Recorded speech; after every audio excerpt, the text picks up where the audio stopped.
Join me, 48 Hours correspondent Erin Moriarty, on my podcast, My Life of Crime, as I take on true crime investigations like no other.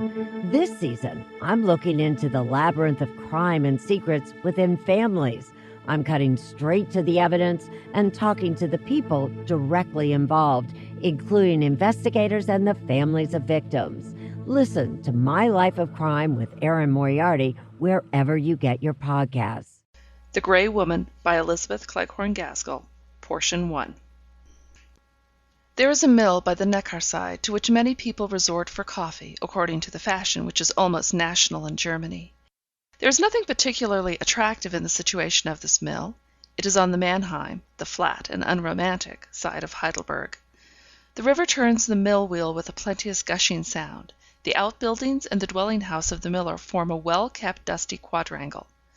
Again, further from the river, there is a garden full of willows and arbours and flower beds not well kept, but very profuse in flowers and luxuriant creepers, knotting and looping the arbours together.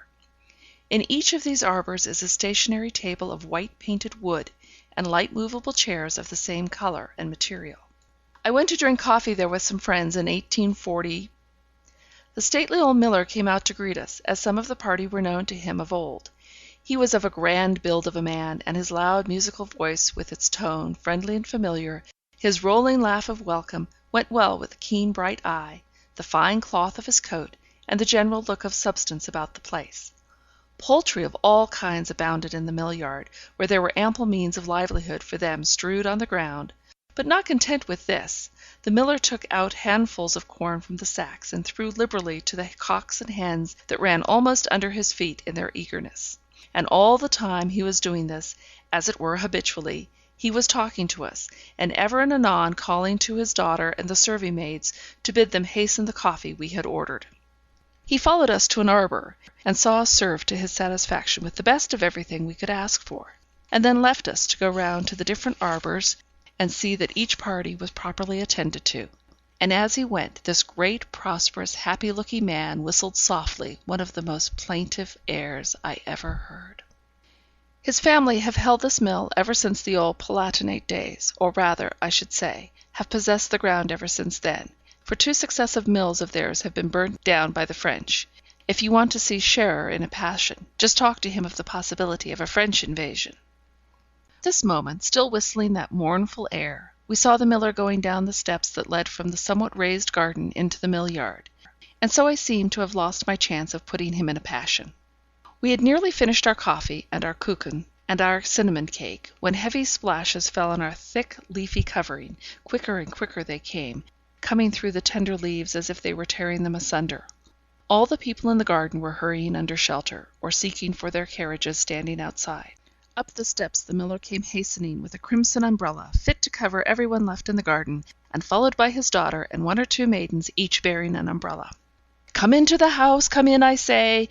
It is a summer storm, and will flood the place for an hour or 2, till the river carries it away. Here, here!" And we followed him back into his own house. We went into the kitchen first. Such an array of bright copper and tin vessels I never saw, and all the wooden things were as thoroughly scoured. The red tile floor was spotless when we went in, but in 2 minutes it was all over slop and dirt with the tread of many feet, for the kitchen was filled, and still the worthy miller kept bringing in more people under his great crimson umbrella. He even called the dogs in and made them lie down under the tables. His daughter said something to him in German, and he shook his head merrily at her. Everybody laughed. "What did she say?" I asked. "She told him to bring the ducks in next. But indeed, if more people come, we shall be suffocated. What with the thundery weather, and the stove, and all these steaming clothes, I really think we must ask leave to pass on. Perhaps we might go in and see Frau Scherer." My friend asked the daughter of the house for permission to go into an inner chamber and see her mother. It was granted, and we went into a sort of saloon overlooking the Neckar, very small, very bright, and very close. The floor was slippery with polish, long, narrow pieces of looking-glass against the walls reflected the perpetual motion of the river opposite. A white porcelain stove, with some old-fashioned ornaments of brass about it, a sofa, covered with Utrecht velvet, a table before it, and a piece of worsted-worked carpet under it, a vase of artificial flowers, and, lastly, an alcove with a bed in it, on which lay the paralysed wife of the good miller, knitting busily, formed the furniture. I spoke as if this was all that was to be seen in the room; but, sitting quietly, while my friend kept up a brisk conversation in a language which I but half understood, my eye was caught by a picture in a dark corner of the room, and I got up to examine it more nearly. It was that of a young girl of extreme beauty, evidently of middle rank. There was a sensitive refinement in her face, as if she almost shrank from the gaze which, of necessity, the painter must have fixed upon her. It was not over well painted, but I felt that it must have been a good likeness, from the strong impress of peculiar character which I have tried to describe. From the dress, I should guess it to have been painted in the latter half of the last century, and I afterwards heard that I was right. There was a little pause in the conversation. "Will you ask Frau Scherer who this is?" My friend repeated my question, and received a long reply in German. Then she turned round and translated it to me. "It is the likeness of a great aunt of her husband's." My friend was standing by me, and looking at the picture with sympathetic curiosity. "See, here is the name on the open page of this Bible, Anna Scherer, 1778.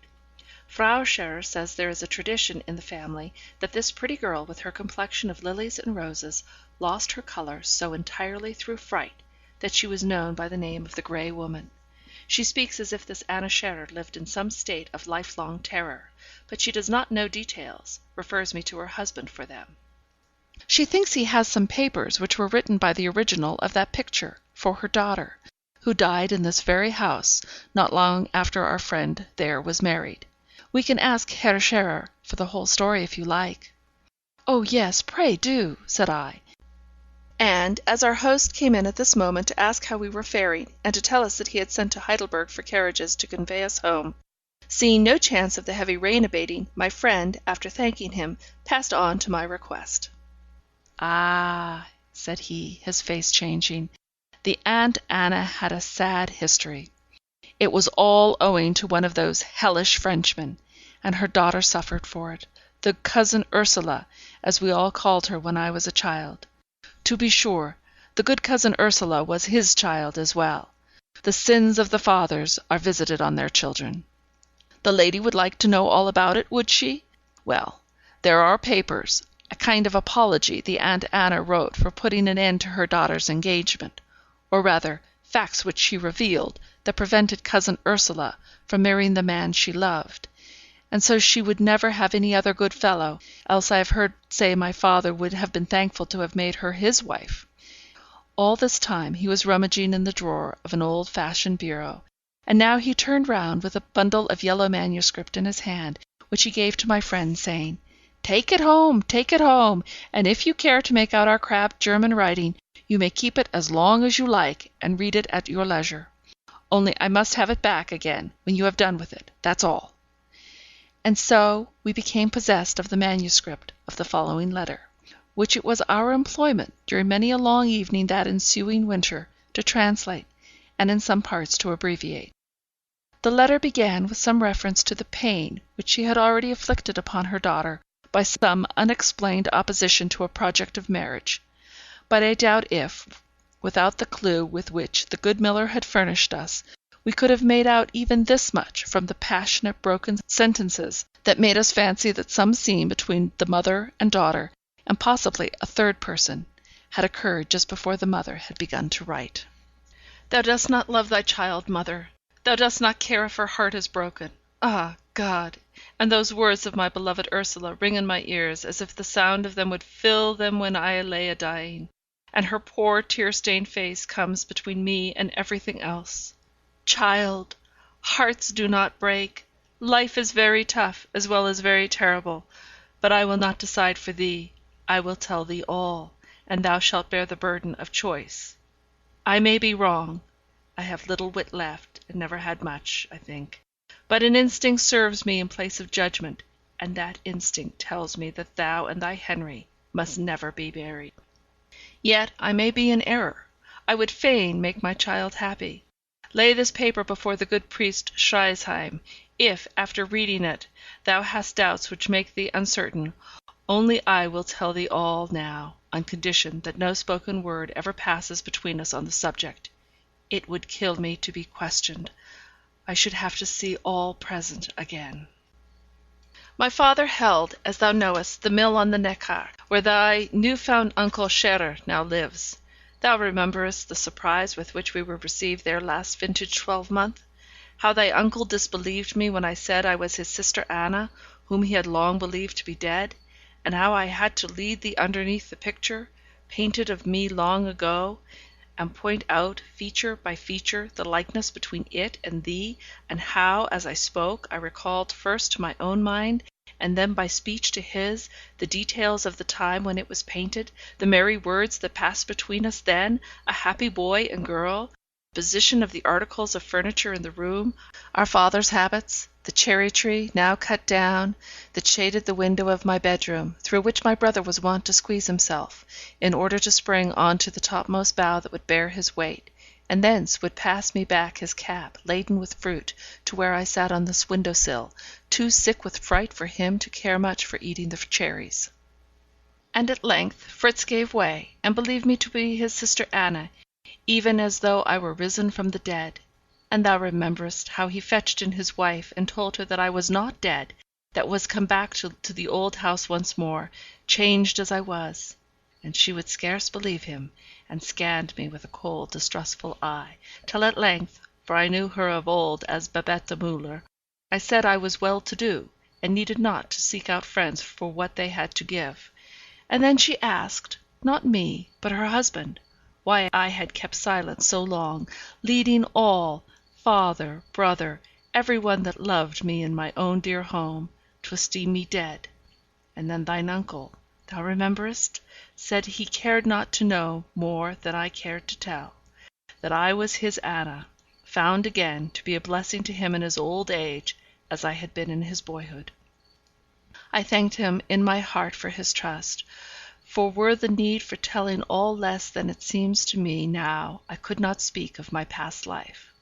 But she, who was my sister-in-law still, held back her welcome, and, for want of that, I did not go to live in Heidelberg as I had planned beforehand, in order to be near my brother Fritz, but contented myself with his promise to be a father to my Ursula when I should die and leave this weary world.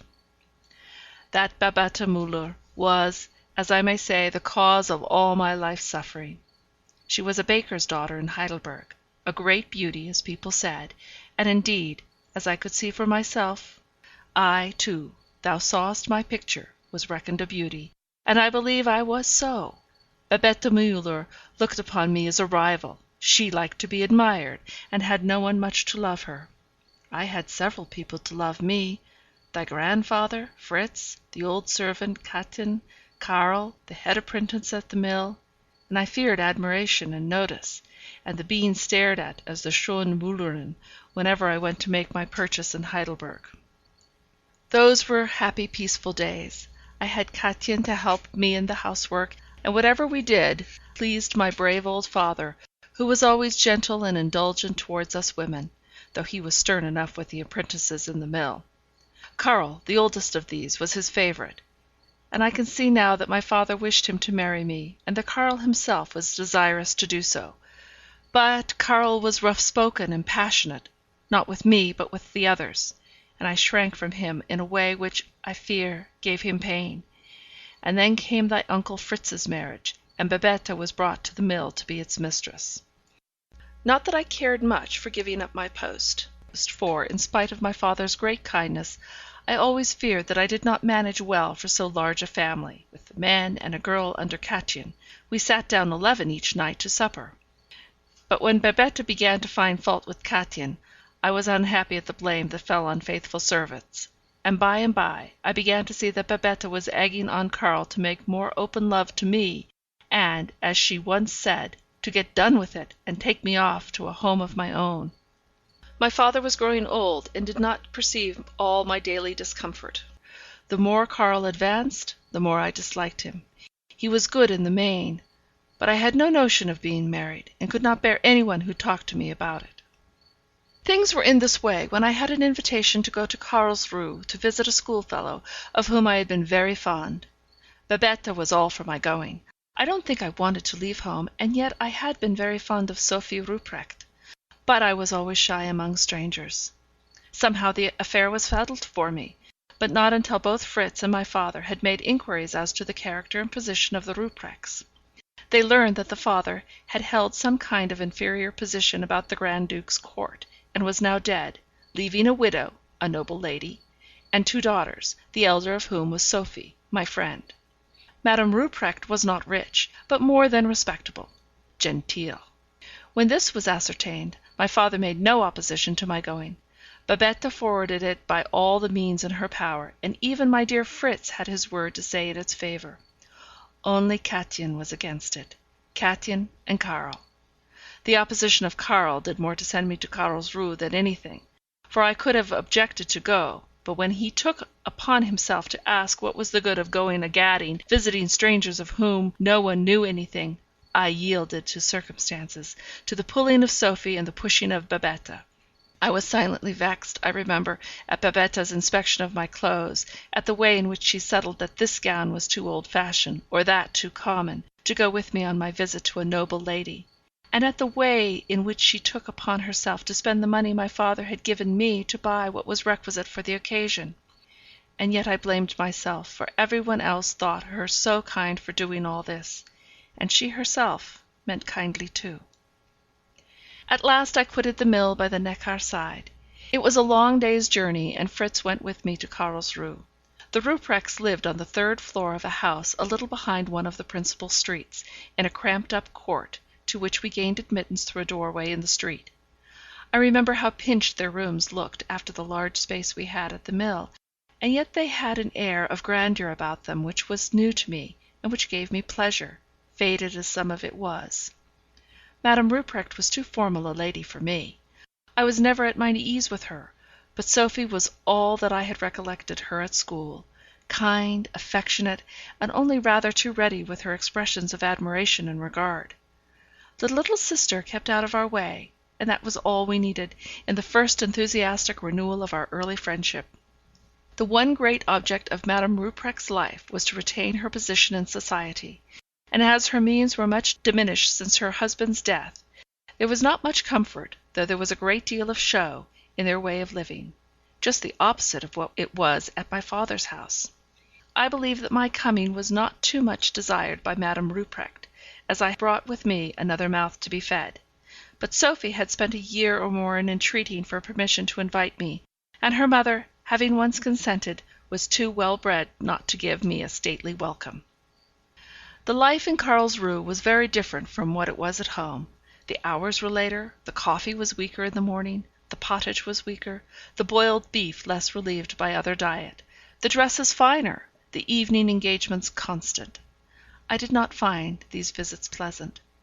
We might not knit, which would have relieved the tedium a little, but we sat in a circle, talking together, only interrupted occasionally by a gentleman, who, breaking out of the knot of men who stood near the door, talking eagerly together, stole across the room on tiptoe, his hat under his arm, and bringing his feet together in the position we called the first at the dancing school, made a low bow to the lady he was going to address.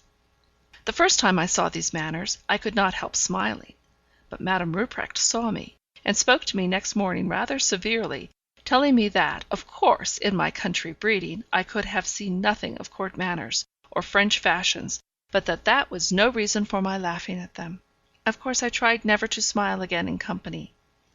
This visit to Karlsruhe took place in '89, just when every one was full of the events taking place at Paris. And yet at Karlsruhe French fashions were more talked of than French politics. Madame Rupprecht especially thought a great deal of all French people, and this again was quite different to us at home.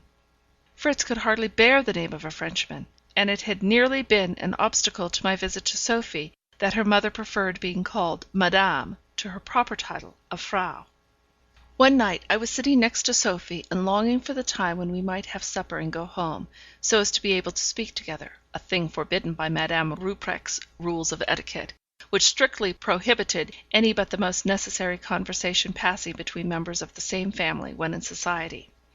I was sitting, I say, scarcely keeping back my inclination to yawn, when 2 gentlemen came in, one of whom was evidently a stranger to the whole party, from the formal manner in which the host led him up and presented him to the hostess.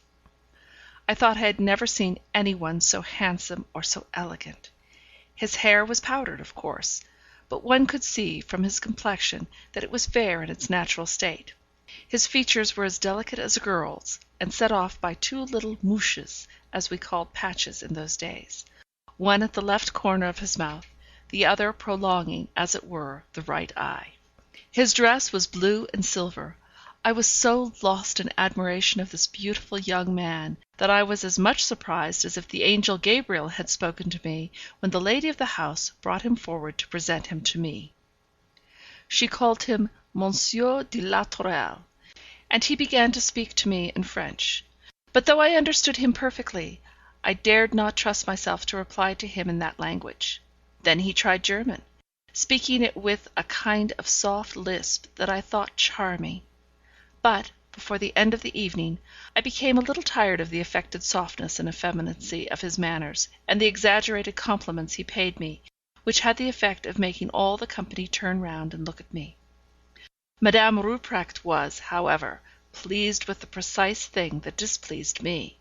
She liked either Sophie or me to create a sensation. Of course, she would have preferred that it should have been her daughter, but her daughter's friend was next best. As we went away, I heard Madame Rupprecht and Monsieur de la Tourelle reciprocating civil speeches with might and main, from which I found out that the French gentleman was coming to call on us the next day. I do not know whether I was more glad or frightened, for I had been kept upon stilts of good manners all the evening; but still I was flattered when Madame Rupprecht spoke as if she had invited him, because he had shown pleasure in my society, and even more gratified by Sophie's ungrudging delight at the evident interest I had excited in so fine and agreeable a gentleman. Yet, with all this, they had hard work to keep me from running out of the salon the next day, when we heard his voice inquiring at the gate on the stairs for Madame Rupprecht. They had made me put on my Sunday gown, and they themselves were dressed as for a reception. When he was gone away, Madame Rupprecht congratulated me on the conquest I had made, for indeed he had scarcely spoken to any one else beyond what mere civility required, and had almost invited himself to come in the evening to bring some new song, which was all the fashion in Paris, he said. Madame Rupprecht had been out all morning, as she told me, to glean information about Monsieur de la Tourelle. He was a propriétaire, had a small château on the Vosges mountains. He owned land there, but had a large income from some sources quite independent of this property. Altogether, he was a good match, as she emphatically observed. She never seemed to think that I could refuse him after this account of his wealth, nor do I believe she would have allowed Sophie a choice, even had he been as old and ugly as he was young and handsome.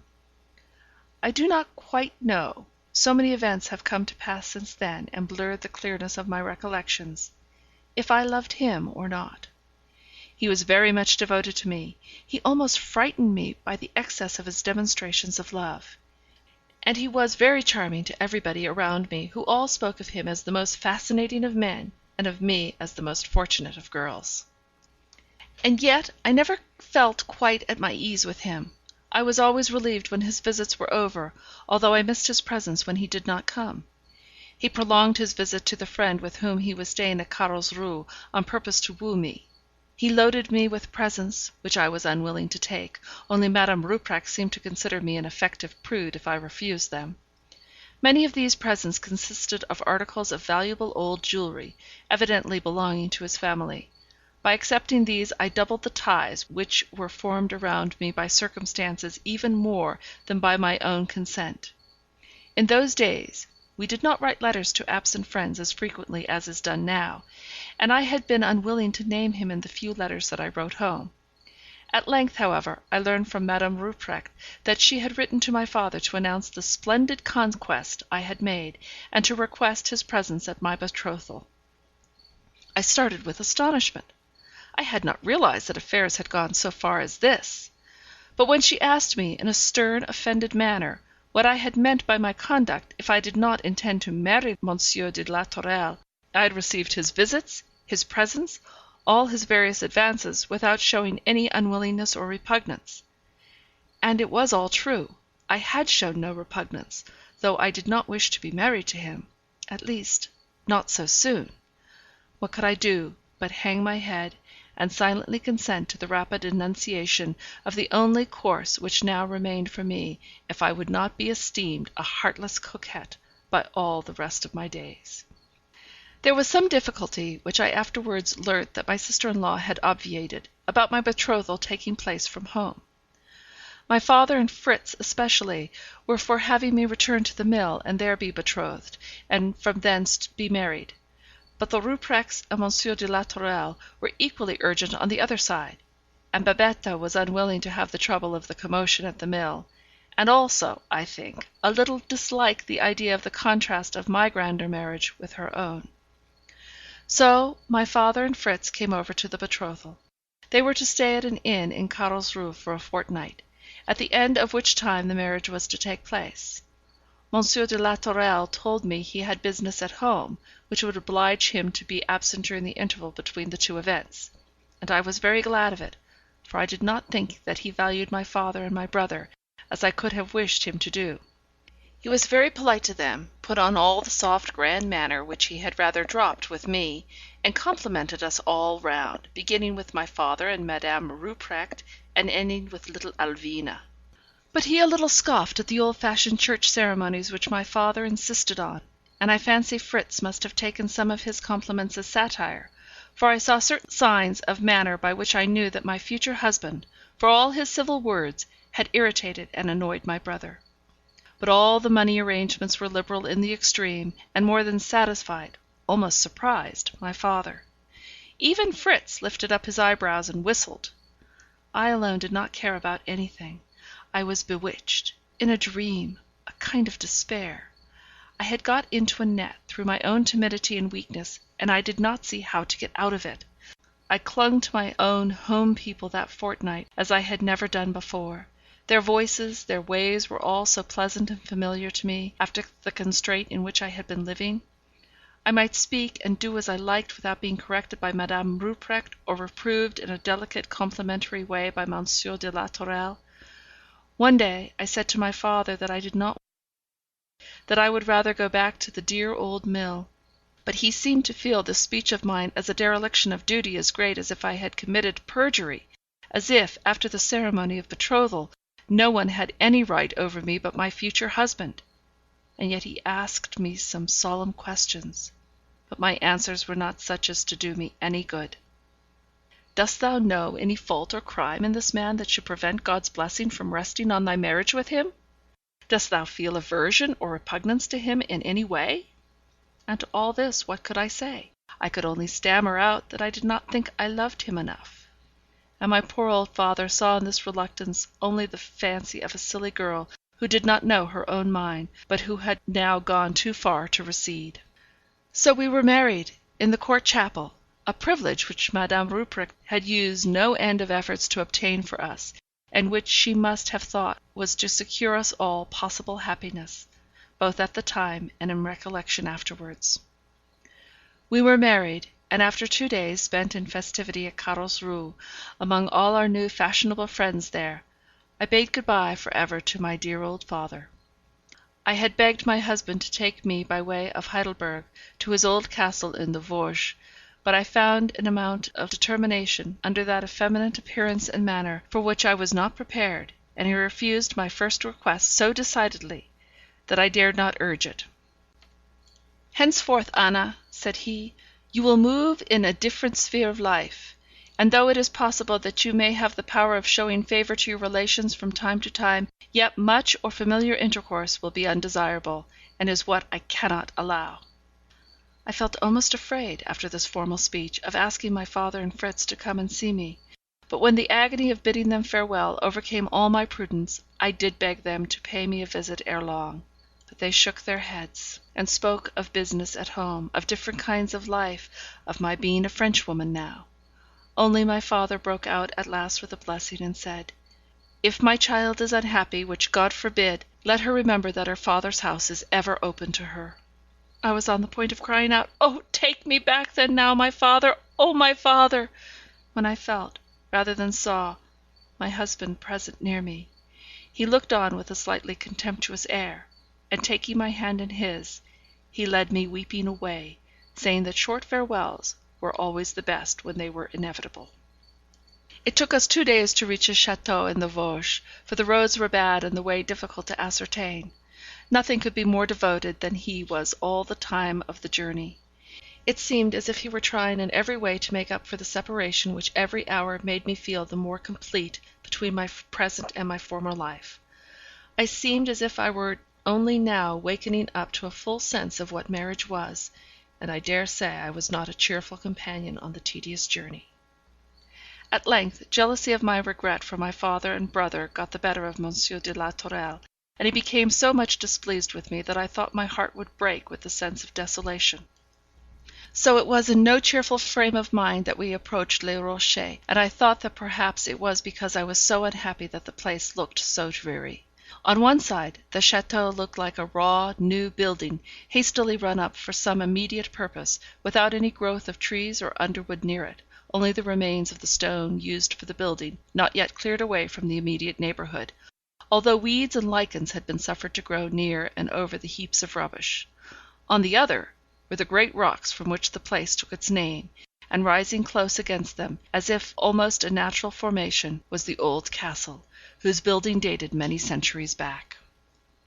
It was not large nor grand, but it was strong and picturesque, and I used to wish that we lived in it rather than in the smart, half-furnished apartment in the new edifice, which had been hastily got ready for my reception. Incongruous as the two parts were, they were joined into a whole by means of intricate passages and unexpected doors, the exact positions of which I never fully understood.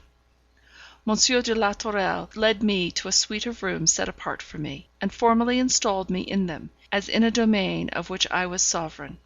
He apologized for the hasty preparation which was all he had been able to make for me, but promised, before I asked, or even thought of complaining, that they should be made as luxurious as heart could wish before many weeks had elapsed. But when, in the gloom of an autumnal evening, I caught my own face and figure reflected in all the mirrors, which showed only a mysterious background in the dim light of the many candles which failed to illuminate the great proportions of the half-furnished salon, I clung to Monsieur de la Tourelle, and begged to be taken to the rooms he had occupied before his marriage. He seemed angry with me, although he affected to laugh, and so decidedly put aside the notion of my having any other rooms but these, that I trembled in silence at the fantastic figures and shapes which my imagination called up as peopling the background of these gloomy mirrors. There was my boudoir, a little less dreary, my bedroom, with its grand and tarnished furniture, which I commonly made into my sitting room, locking up the various doors which led into the boudoir, the salon, the passages. All but one, through which Monsieur de la Tourelle always entered from his own apartments in the older part of the castle.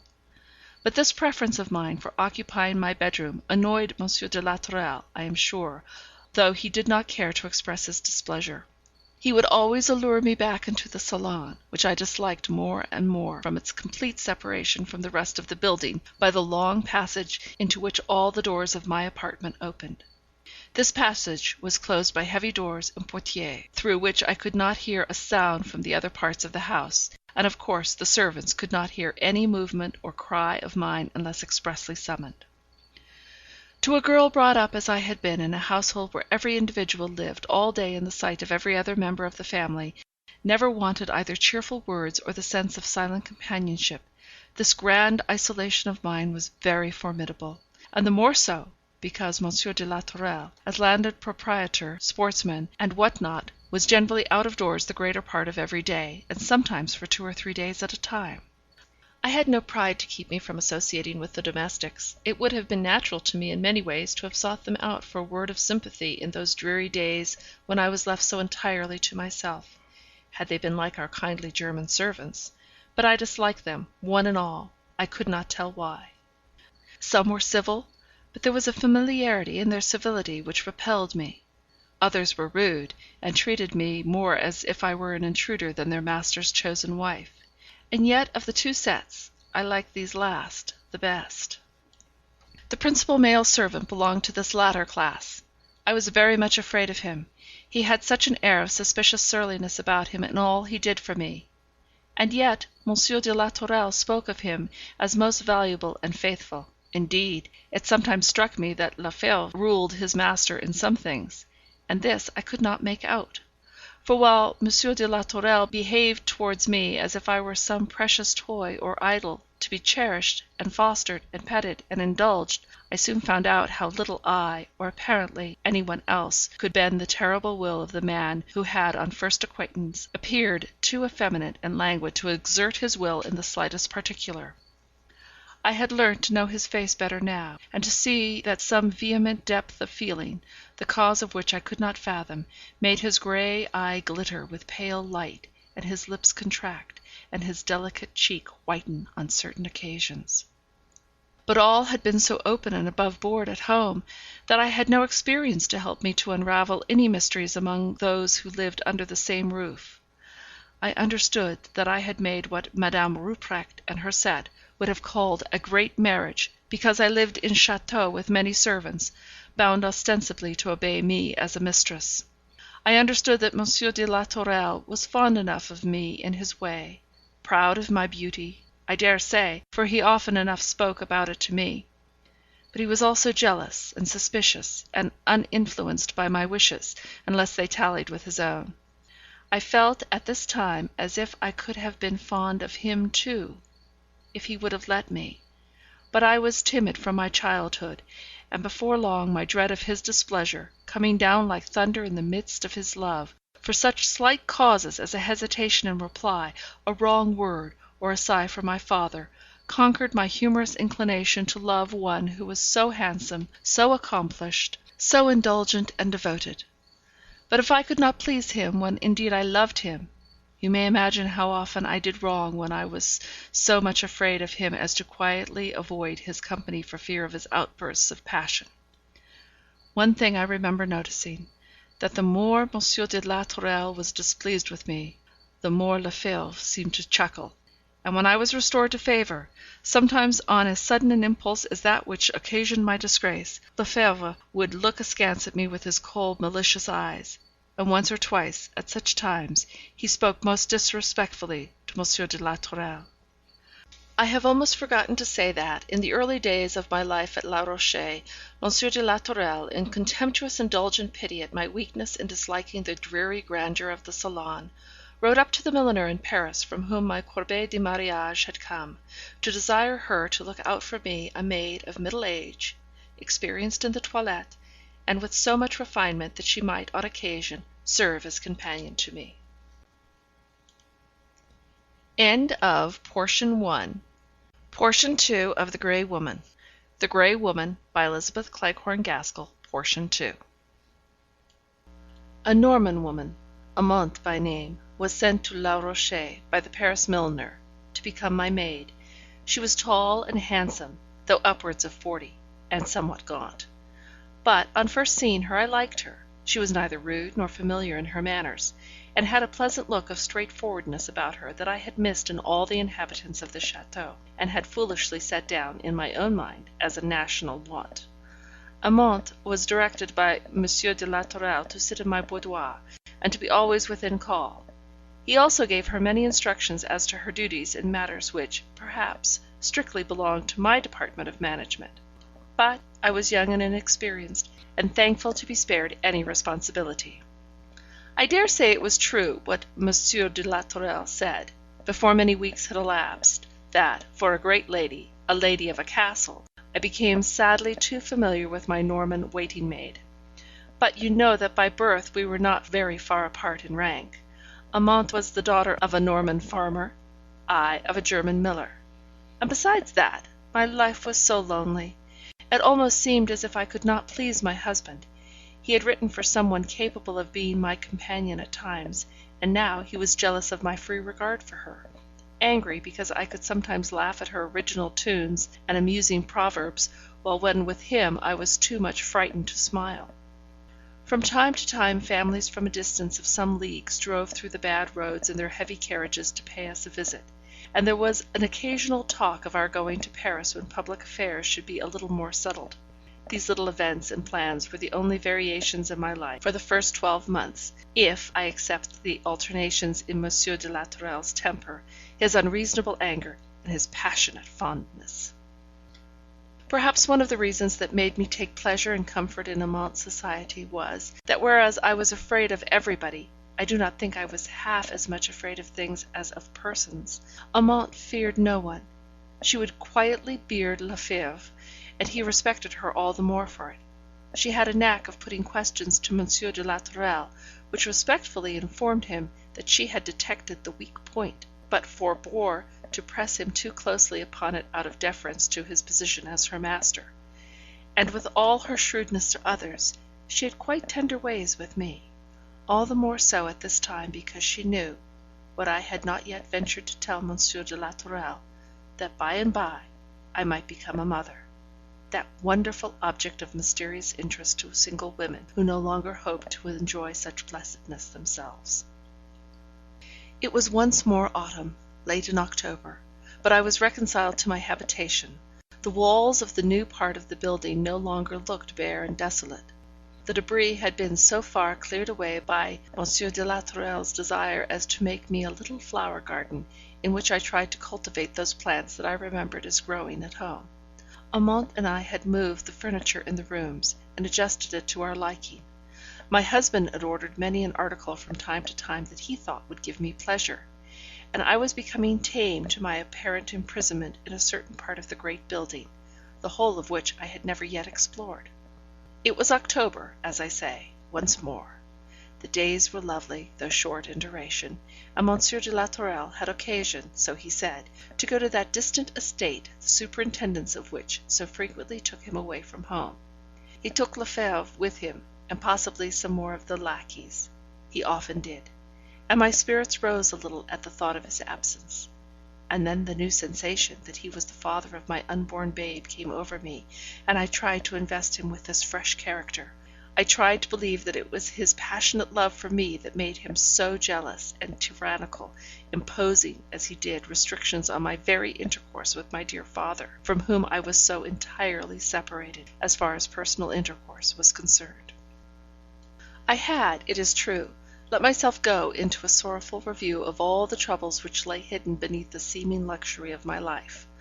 I knew that no one cared for me except my husband and Amante, for it was clear enough to see that I, as his wife, and also as a parvenue, was not popular among the few neighbours who surrounded us. And as for the servants, the women were all hard and impudent looking, treating me with a semblance of respect that had more of mockery than reality in it, while the men had a lurking kind of fierceness about them, sometimes displayed even to Monsieur de la Tourelle, who, on his part, it must be confessed, was often severe even to cruelty in his management of them.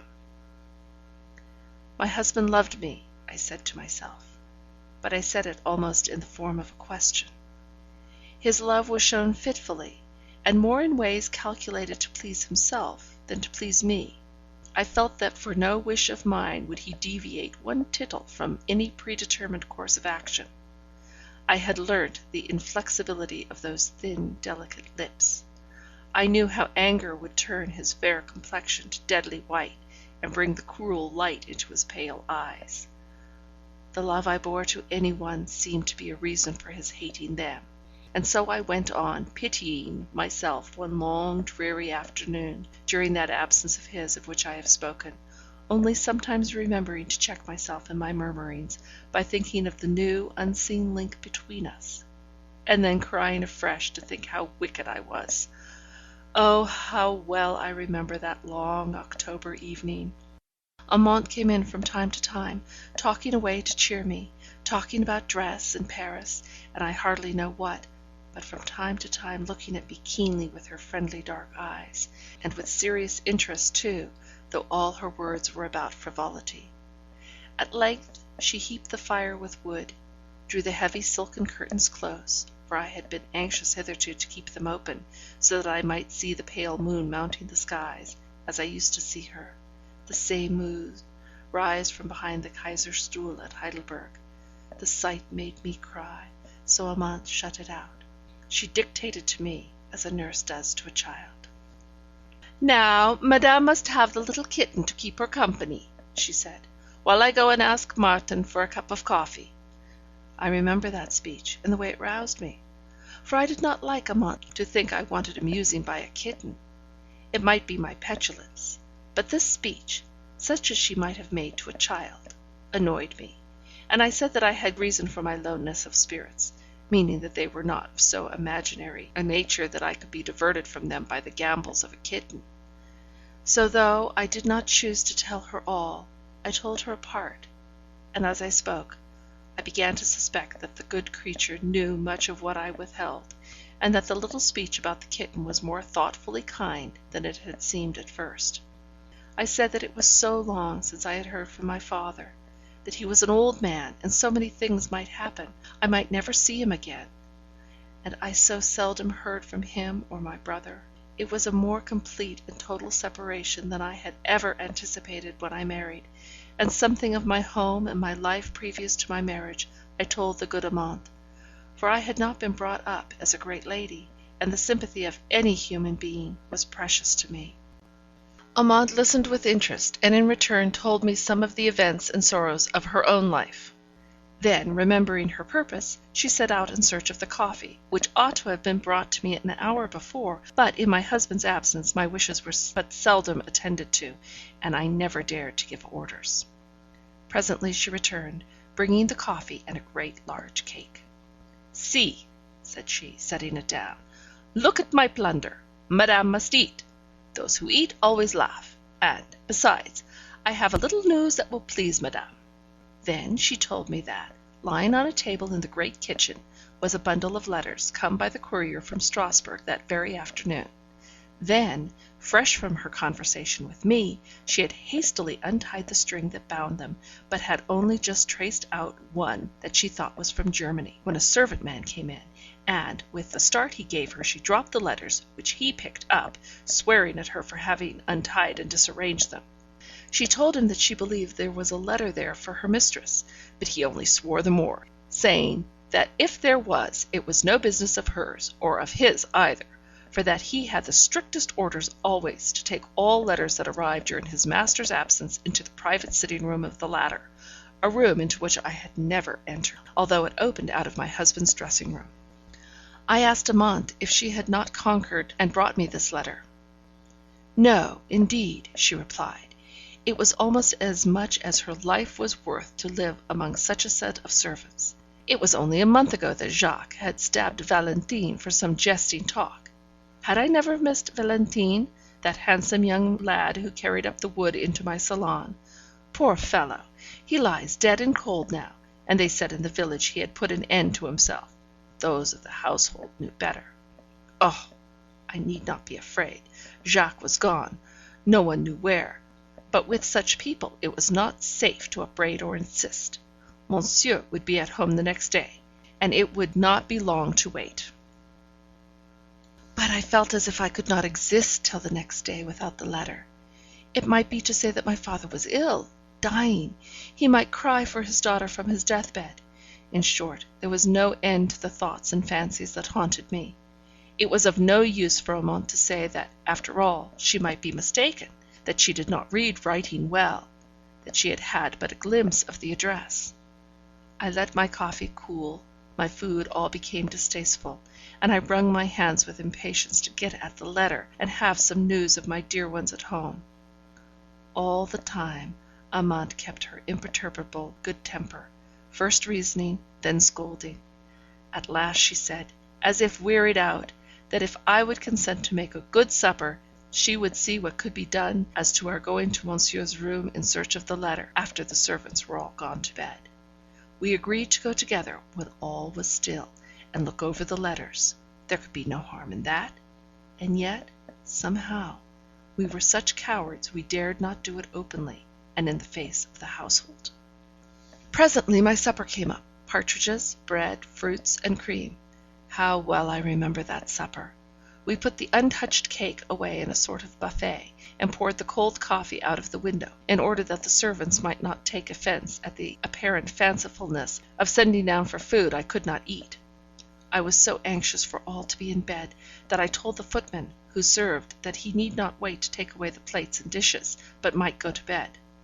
Long after I thought the house was quiet, Amante, in her caution, made me wait.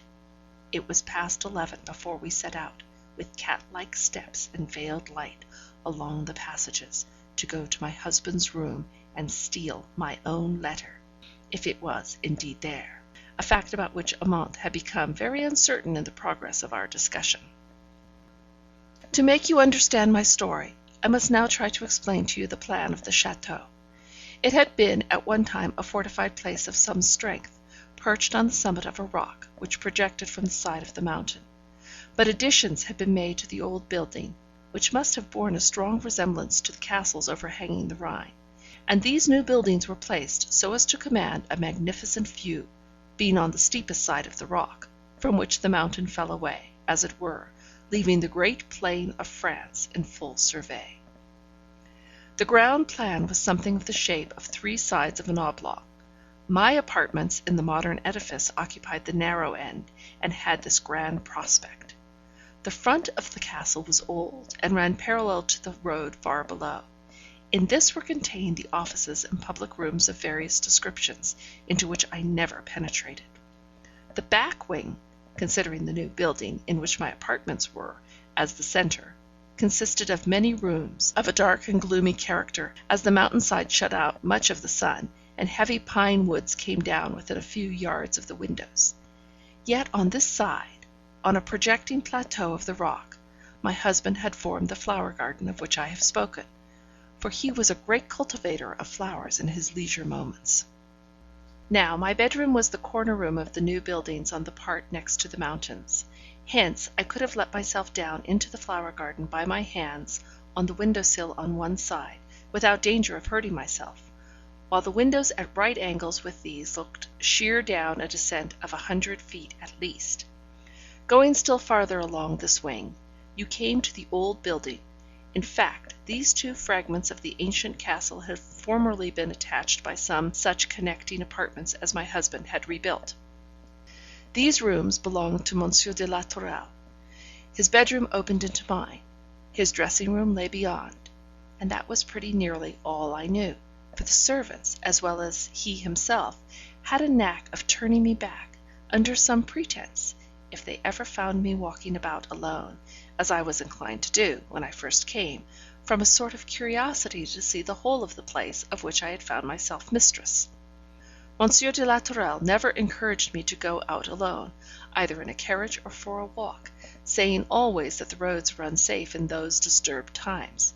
Indeed, I have sometimes fancied since that the flower garden, to which the only access from the castle was through his rooms, was designed in order to give me exercise and employment under his own eye.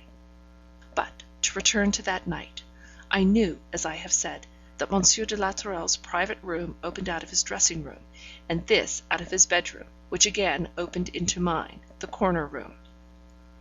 But there were other doors into all these rooms, and these doors led into a long gallery, lighted by windows, looking into the inner court. I do not remember our consulting much about it. We went through my room into my husband's apartment, through the dressing room, but the door of communication into his study was locked, so there was nothing for it but to turn back and go by the gallery to the other door. I recollect noticing 1 or 2 things in these rooms, then seen by me for the first time.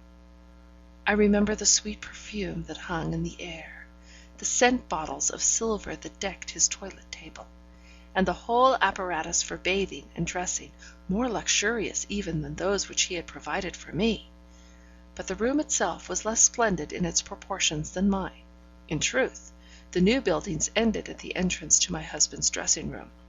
There were deep window recesses in walls 8 or 9 feet thick, and even the partitions between the chambers were 3 feet deep, but over all these doors or windows there fell thick, heavy draperies, so that I should think no one could have heard in one room what passed in another.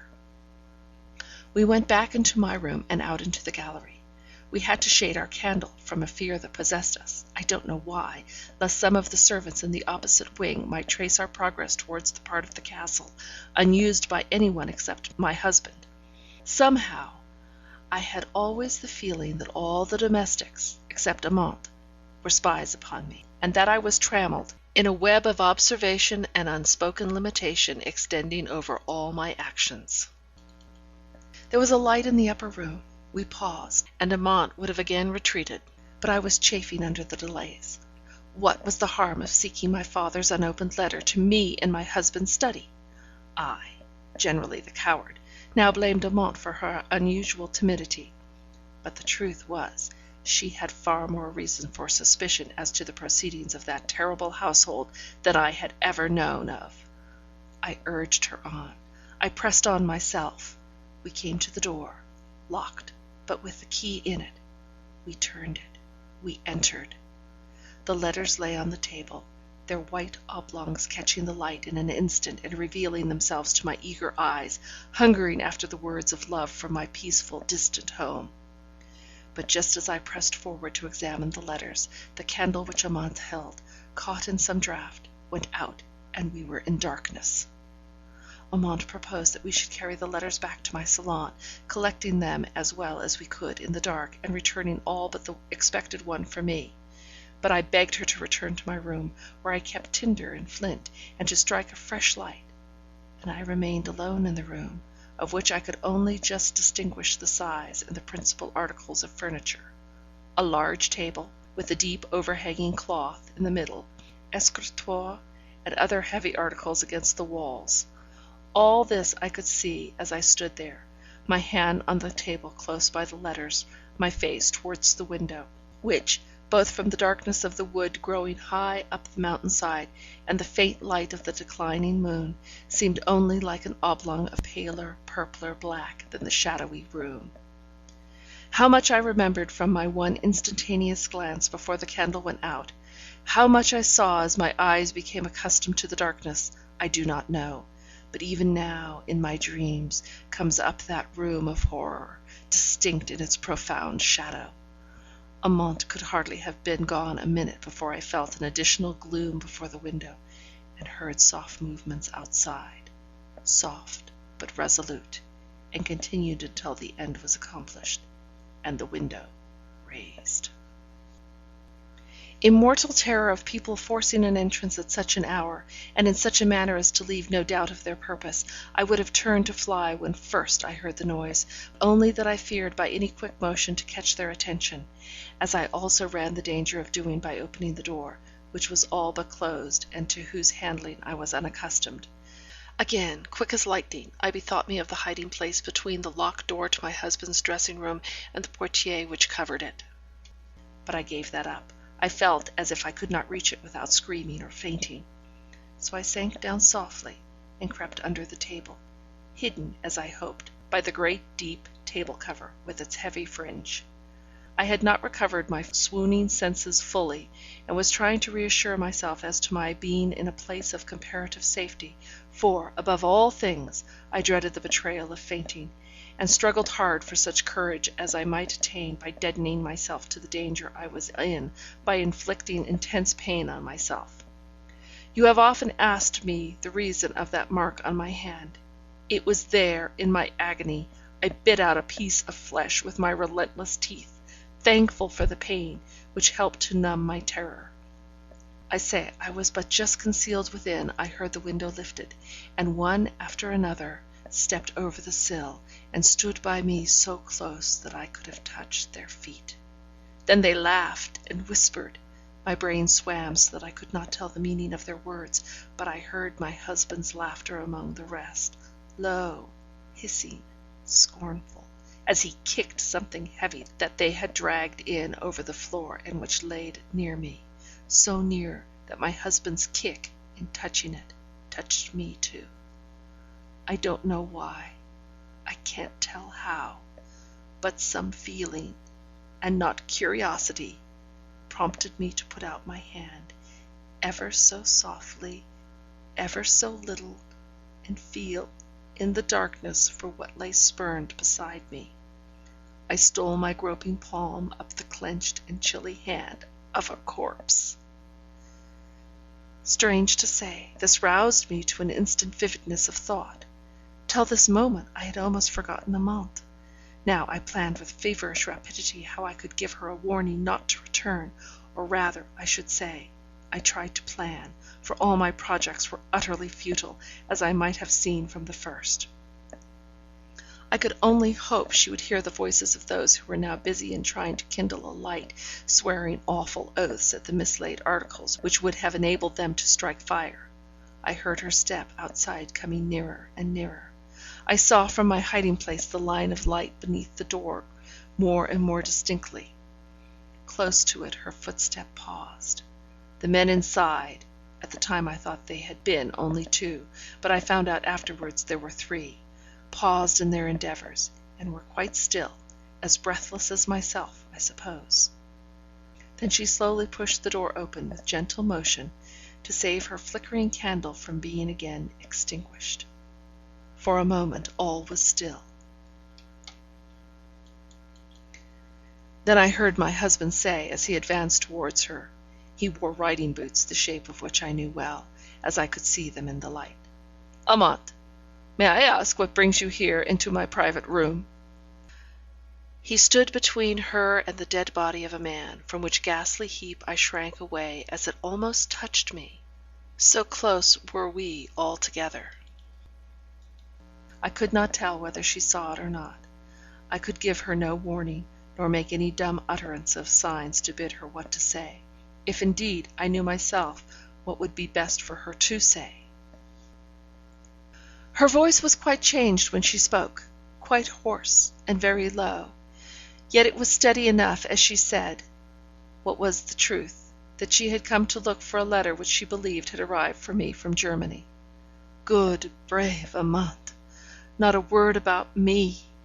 Monsieur de la Tourelle answered with a grim blasphemy and a fearful threat. He would have no one prying into his premises. Madame should have her letters, if there were any, when he chose to give them to her, if indeed he thought it well to give them to her at all.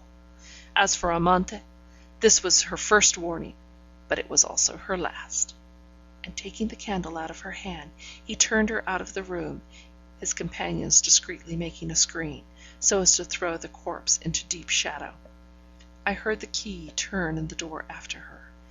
If I had ever had any thought of escape, it was gone now.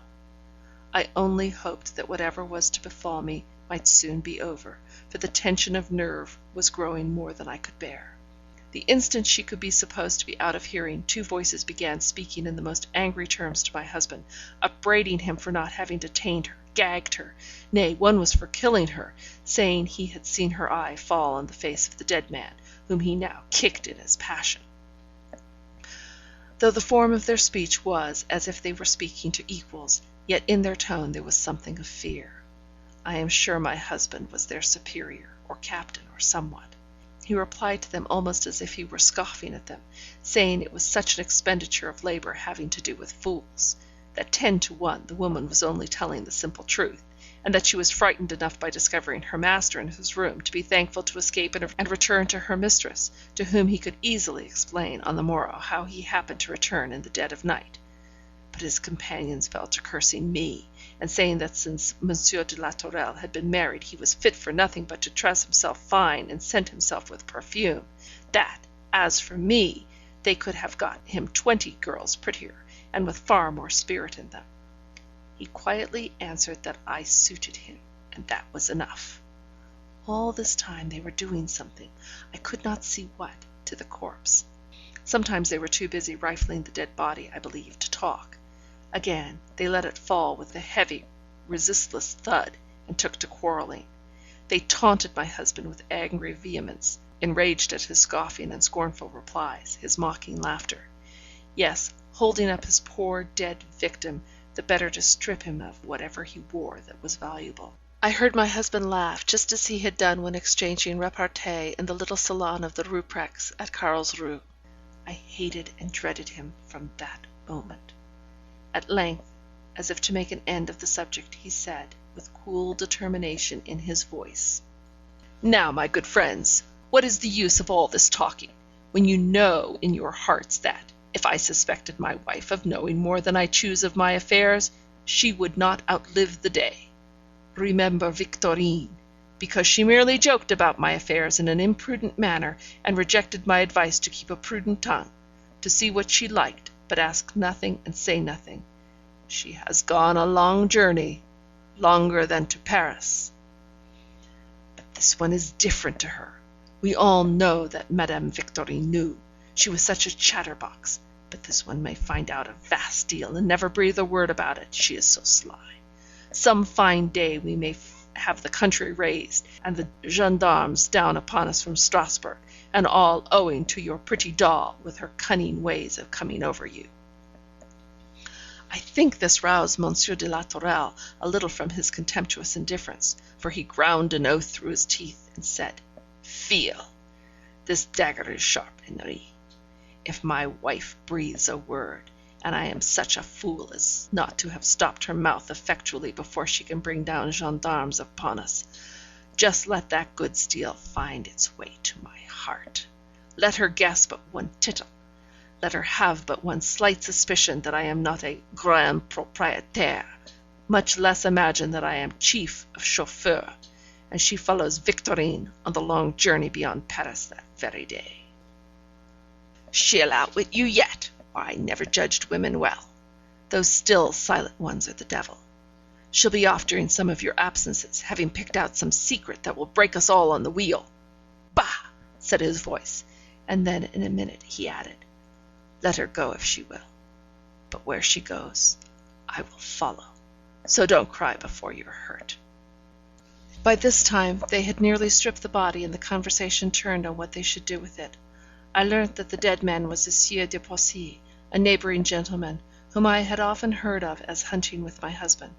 I had never seen him, but they spoke as if he had come upon them while they were robbing some Cologne merchant, torturing him after the cruel practice of the chauffeur, by roasting the feet of their victims in order to compel them to reveal any hidden circumstances connected with their wealth, of which the chauffeur afterwards made use, and this Sieur de Poissy coming down upon them, and recognizing Monsieur de la Tourelle, they had killed him, and brought him thither after nightfall. I heard him whom I called my husband laugh his little light laugh as he spoke of the way in which the dead body had been strapped before one of the riders, in such a way that it appeared to any passer-by as if, in truth, the murderer were tenderly supporting some sick person. He repeated some mocking reply of double meaning, which he himself had given to some one who made inquiry. He enjoyed the play upon words, softly applauding his own wit. And all the time the poor helpless outstretched arms of the dead lay close to his dainty boot. Then another stooped, my heart stopped beating, and picked up a letter lying on the ground, a letter that had dropped out of Monsieur de Poissy's pocket, a letter from his wife, full of tender words of endearment and pretty babblings of love. This was read aloud with coarse, ribald comments on every sentence, each trying to outdo the previous speaker. When they came to some pretty words about a sweet Maurice, their little child away with its mother on some visit, they laughed at Monsieur de la Tourelle, and told him that he would be hearing such woman's drivelling some day. Up to that moment, I think, I had only feared him, but his unnatural, half-ferocious reply made me hate even more than I dreaded him. But now they grew weary of their savage merriment. The jewels and watch had been apprised, the money and papers examined, and apparently there was some necessity for the body being interred quietly and before daybreak. They had not dared leave him where he was slain for fear lest people should come and recognize him, and raise the hue and cry upon them. For they all along spoke as if it was their constant endeavour to keep the immediate neighbourhood of La Rochelle in the most orderly and tranquil condition, so as never to give cause for visits from the gendarmes. They disputed a little as to whether they should make their way into the castle larder through the gallery, and satisfy their hunger before the hasty interment, or afterwards. I listened with eager, feverish interest, as soon as this meaning of their speeches reached my hot and troubled brain. For at the time the words they uttered seemed only to stamp themselves with terrible force on my memory, so that I could hardly keep from repeating them aloud like a dull, miserable, unconscious echo. But my brain was numb to the sense of what they said, unless I myself were named, and then, I suppose, some instinct of self-preservation stirred within me and quickened my sense. And how I strained my ears and nerved my hands and limbs, beginning to twitch with convulsive movements, which I feared might betray me. I gathered every word they spoke, not knowing which proposal to wish for, but feeling that whatever was finally decided upon, my only chance of escape was drawing near. I once feared lest my husband should go to his bedroom before I had had that one chance, in which case he would most likely have perceived my absence. He said that his hands were soiled. I shuddered, for it might be with life-blood, and he would go and cleanse them. But some bitter jest turned his purpose, and he left the room with the other two, left it by the gallery door, left me alone in the dark with the stiffening corpse. Now was my time, if ever, and yet I could not move. It was not my cramped and stiffened joints that crippled me, it was the sensation of that dead man's close presence. I almost fancy still, I heard the arm nearest me move, lift itself up, as if once more imploring, and fall in dead despair. At that fancy, if fancy it were, I screamed aloud in mad terror, and the sound of my own strange voice broke the spell. I drew myself to the side of the table farthest from the corpse, with as much slow caution as if I really could have feared the clutch of that poor dead arm, powerless for evermore. I softly raised myself up, and stood, sick and trembling, holding by the table, too dizzy to know what to do next. I nearly fainted, when a low voice spoke, when Amante, from the outside of the door, whispered, "Madame!" The faithful creature had been on the watch, had heard my scream, and having seen the three ruffians troop along the gallery down the stairs and across the court to the offices in the other wing of the castle, she had stolen to the door of the room in which I was. The sound of her voice gave me strength. I walked straight towards it, as one benighted on a dreary moor, suddenly perceiving the small, steady light which tells of human dwellings, takes heart, and steers straight onward. Where I was, where that voice was, I knew not, but go to it I must, or die. The door once opened, I know not by which of us, I fell upon her neck, grasping her tight, till my hands ached with the tension of their hold, yet she never uttered a word, only she took me up in her vigorous arms, and bore me to my room, and laid me on my bed. I do not know more. As soon as I was placed there, I lost sense. I came to myself with a horrible dread lest my husband was by me, with the belief that he was in the room, in hiding, waiting to hear my first words, watching for the least sign of the terrible knowledge I possessed, to murder me. I dared not breathe quicker. I measured and timed each heavy inspiration. I did not speak, nor move, nor even open my eyes, for long after I was in my miserable senses. I heard someone treading softly about the room, as if with a purpose, not as if for curiosity, or merely to beguile the time. Someone passed in and out of the salon, and I still lay quiet, feeling as if death were inevitable, but wishing that the agony of death were past. Again faintness stole over me, but just as I was sinking into the horrible feeling of nothingness, I heard Amante's voice close to me, saying, "Drink this, madame, and let us be gone. All is ready." I let her put her arm under my head and raise me, and pour something down my throat. All the time she kept talking in a quiet, measured voice, unlike her own, so dry and authoritative. She told me that a suit of her clothes lay ready for me, that she herself was as much disguised as the circumstances permitted her to be, that what provisions I had left from my supper were stowed away in her pockets. And so she went on, dwelling on little details of the most commonplace description, but never alluding for an instant to the fearful cause why flight was necessary. I made no inquiry as to how she knew, or what she knew. I never asked her either then or afterwards. I could not bear it. We kept our dreadful secret close. But I suppose she must have been in the dressing room adjoining, and heard all. In fact, I dared not speak even to her, as if there were anything beyond the most common event in life in our preparing thus to leave the house of blood by stealth in the dead of night. She gave me directions, short, condensed directions, without reasons, just as you do to a child, and like a child I obeyed her. She went often to the door and listened, and often, too, she went to the window and looked anxiously out. For me, I saw nothing but her, and I dared not let my eyes wander from her for a minute. I heard nothing in the deep midnight silence but her soft movements, and the heavy beating of my own heart. At last she took my hand, and led me in the dark, through the salon, once more into the terrible gallery, where across the black darkness the windows admitted pale sheeted ghosts of light upon the floor. Clinging to her I went, unquestioning, for she was human sympathy to me after the isolation of my unspeakable terror. On we went, turning to the left instead of to the right, past my suite of sitting rooms where the gilding was red with blood, into that unknown wing of the castle that fronted the main road lying parallel far below.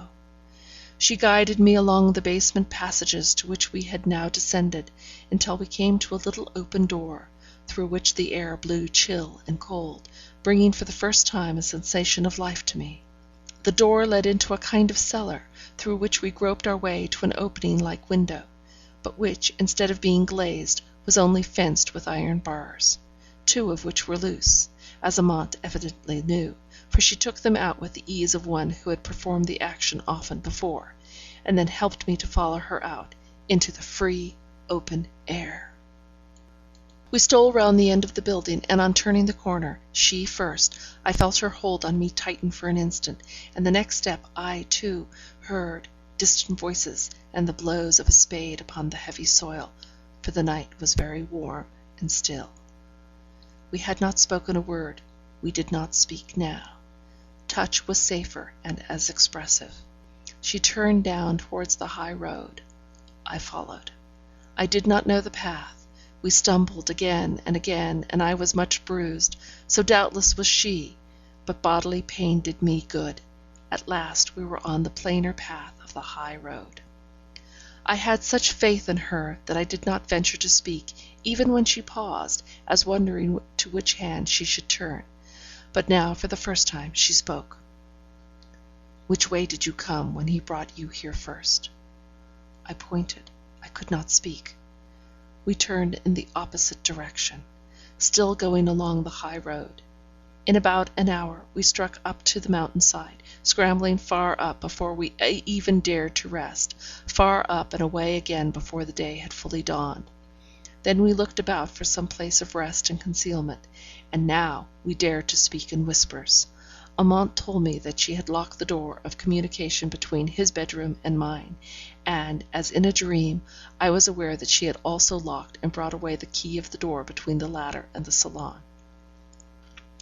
"He will have been too busy this night to think much about you. He will suppose you are asleep. I shall be the first to be missed, but they will only just now be discovering our loss." I remember those last words of hers made me pray to go on. I felt as if we were losing precious time in thinking either of rest or concealment, but she hardly replied to me, so busy was she in seeking out some hiding place. At length, giving it up in despair, we proceeded onwards a little way. The mountain side sloped downwards rapidly, and in the full morning light we saw ourselves in a narrow valley made by a stream which forced its way along it. About a mile lower down there rose the pale blue smoke of a village. A mill wheel was lashing up the water close at hand, though out of sight. Keeping under the cover of every sheltering tree or bush, we worked our way down past the mill, down to a one-arched bridge, which doubtless formed part of the road between the village and the mill. "This will do," said she, and we crept under the space, and climbing a little way up the rough stone work, we seated ourselves on a projecting ledge, and crouched in the deep, damp shadow. Amante sat a little above me, and made me lay my head on her lap. Then she fed me, and took some food herself, and opening out her great dark cloak, she covered up every light-coloured speck about us, and thus we sat, shivering and shuddering, yet feeling a kind of rest through it all, simply from the fact that motion was no longer imperative, and that during the daylight our only chance of safety was to be still. But the damp shadow in which we were sitting was blighting, from the circumstance of the sunlight never penetrating there, and I dreaded lest, before night and the time for exertion again came on, I should feel illness creeping all over me. To add to our discomfort, it had rained the whole day long, and the stream, fed by 1,000 little mountain brooklets, began to swell into a torrent, rushing over the stones with a perpetual and dizzying noise. Every now and then I was wakened from the painful doze into which I continually fell by a sound of horses' feet over our head, sometimes lumbering heavily as if dragging a burden, sometimes rattling and galloping, and with the sharper cry of men's voices coming cutting through the roar of the waters. At length day fell. We had to drop into the stream, which came above our knees as we waded to the bank. There we stood, stiff and shivering. Even Amante's courage seemed to fail. "We must pass this night in shelter somehow," said she, for indeed the rain was coming down pitilessly. I said nothing. I thought that surely the end must be death in some shape, and I only hoped that to death might not be added the terror of the cruelty of men. In a minute or so she had resolved on her course of action. We went up the stream to the mill. The familiar sounds, the scent of the wheat, the flour whitening the walls, all reminded me of home, and it seemed to me as if I must struggle out of this nightmare and waken and find myself once more a happy girl by the Neckar side. They were long in unbarring the door at which Amante had knocked. At length an old feeble voice inquired who was there, and what was sought. Amante answered shelter from the storm for 2 women, but the old woman replied, with suspicious hesitation, that she was sure it was a man who was asking for shelter, and that she could not let us in. But at length she satisfied herself, and unbarred the heavy door, and admitted us. She was not an unkindly woman, but her thoughts all travelled in one circle, and that was, that her master, the miller, had told her on no account to let any man into the place during his absence, and that she did not know if he would not think 2 women as bad, and yet that as we were not men, no one could say she had disobeyed him, for it was a shame to let a dog be out at such a night as this. Amante, with ready wit, told her to let no one know that we had taken shelter there that night, and that then her master could not blame her, and while she was thus enjoining secrecy as the wisest course, with a view to far other people than the miller, she was hastily helping me to take off my wet clothes, and spreading them, as well as the brown mantle that had covered us both, before the great stove which warmed the room with the effectual heat that the old woman's failing vitality required. All this time the poor creature was discussing with herself as to whether she had disobeyed orders in a kind of garrulous way that made me fear much for her capability of retaining anything secret if she was questioned. By and by she wandered away to an unnecessary revelation of her master's whereabouts, gone to help in the search for his landlord, the Sieur de Poissy, who lived at the château just above, and who had not returned from his chase the day before. So the intendant imagined he might have met with some accident, and had summoned the neighbours to beat the forest and the hillside. She told us much besides, giving us to understand that she would fain meet with a place as housekeeper where there were more servants and less to do, as her life here was very lonely and dull, especially since her master's son had gone away, gone to the wars. She then took her supper, which was evidently apportioned out to her with a sparing hand, as, even if the idea had come into her head, she had not enough to offer us any. Fortunately, warmth was all that we required, and that, thanks to Amante's care, was returning to our chilled bodies. After supper the old woman grew drowsy, but she seemed uncomfortable at the idea of going to sleep and leaving us still in the house.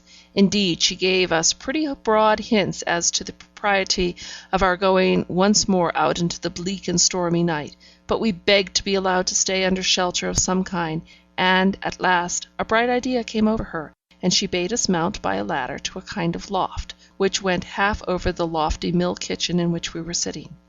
We obeyed her, what else could we do? And found ourselves in a spacious floor, without any safeguard or wall, boarding, or railing, to keep us from falling over into the kitchen in case we went too near the edge.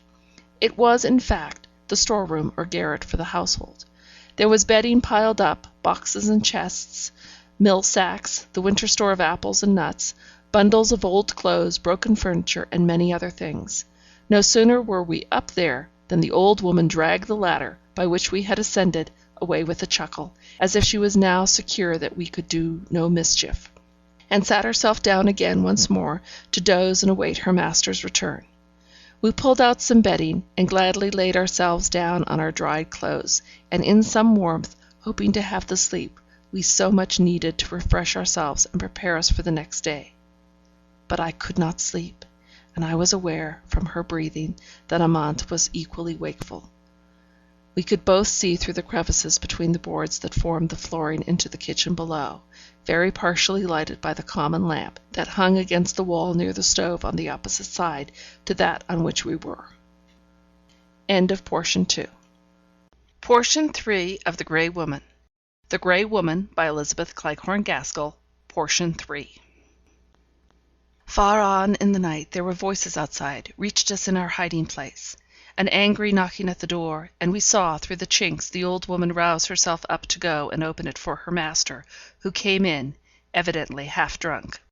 To my sick horror, he was followed by Lefebvre, apparently as sober and wily as ever.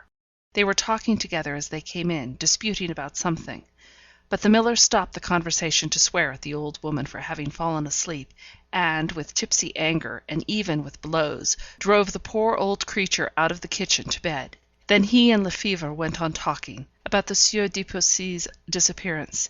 It seemed that Lefebvre had been out all day, along with other of my husband's men, ostensibly assisting in the search, in all probability trying to blind the Sieur de Poissy's followers by putting them on a wrong scent, and also, I fancied, from one or two of Lefebvre's sly questions, combining the hidden purpose of discovering us.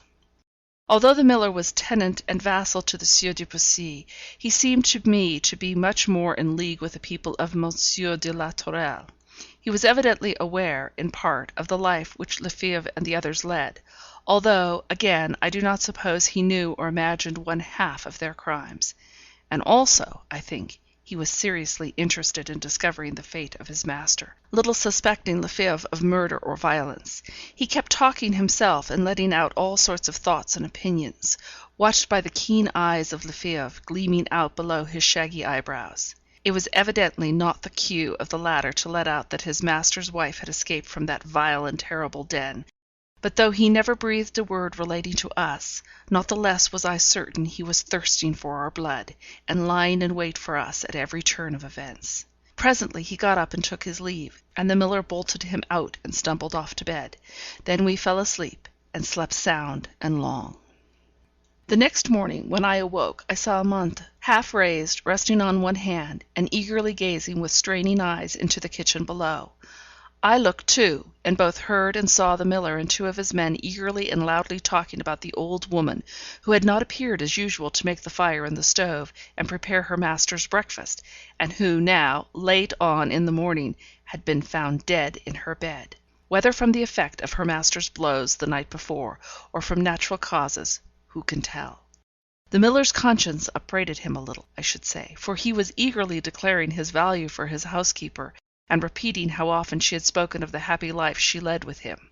The men might have their doubts, but they did not wish to offend the miller, and all agreed that the necessary steps should be taken for a speedy funeral.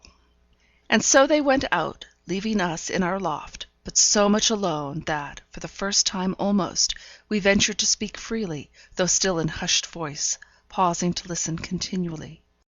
Amante took a more cheerful view of the whole occurrence than I did. She said that, had the old woman lived, we should have had to depart that morning, and that this quiet departure would have been the best thing we could have had to hope for, as, in all probability, the housekeeper would have told her master of us and of our resting place, and this fact would, sooner or later, have been brought to the knowledge of those from whom we most desired to keep it concealed. But that now we had time to rest, and a shelter to rest in, during the first hot pursuit, which we knew to a fatal certainty was being carried on. The remnants of our food and the stored-up fruit would supply us with provision. The only thing to be feared was, that something might be required from the loft, and the miller or someone else mount up in search of it. But even then, with a little arrangement of boxes and chests, one part might be so kept in shadow that we might yet escape observation. All this comforted me a little. But, I asked, how were we ever to escape? The ladder was taken away, which was our only means of descent. but Amante replied that she could make a sufficient ladder of the rope lying coiled among other things to drop us down the 10 feet or so, with the advantage of its being portable, so that we might carry it away, and thus avoid all betrayal of the fact that any one had ever been hidden in the loft. During the 2 days that intervened before we did escape, Amante made good use of her time. She looked into every box and chest during the man's absence at his mill, and finding in one box an old suit of man's clothes, which had probably belonged to the miller's absent son, she put them on to see if they would fit her, and when she found that they did, she cut her own hair to the shortness of a man's, made me clip her black eyebrows as close as though they had been shaved, and by cutting up old corks into pieces such as would go into her cheeks, she altered both the shape of her face and her voice to a degree which I should not have believed possible. All this time I lay like one stunned, my body resting and renewing its strength, but I myself in an almost idiotic state.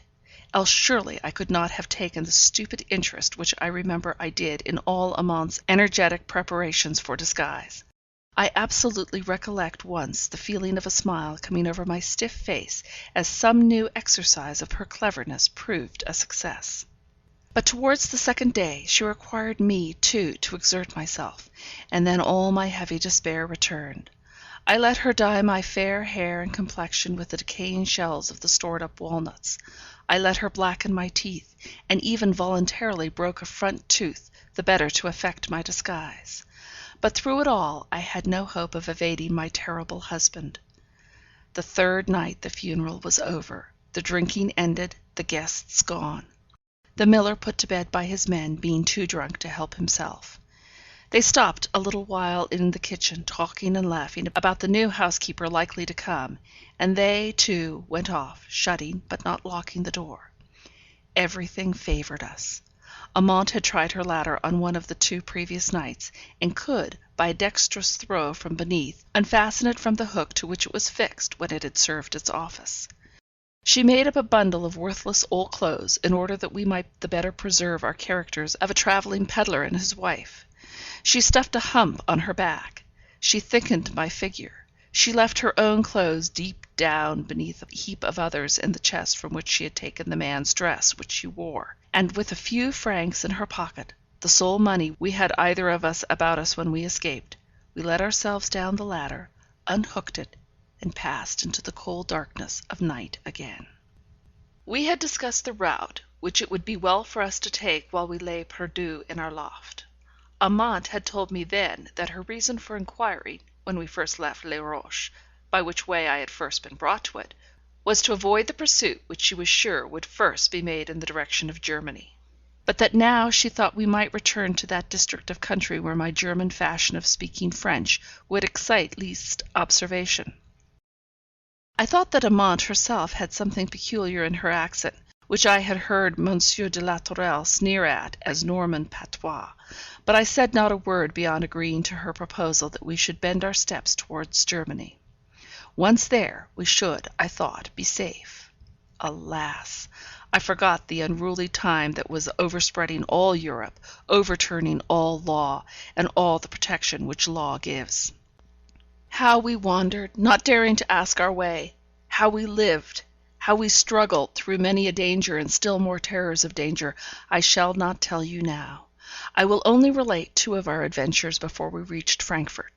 The first, although fatal to an innocent lady, was yet, I believe, the cause of my safety.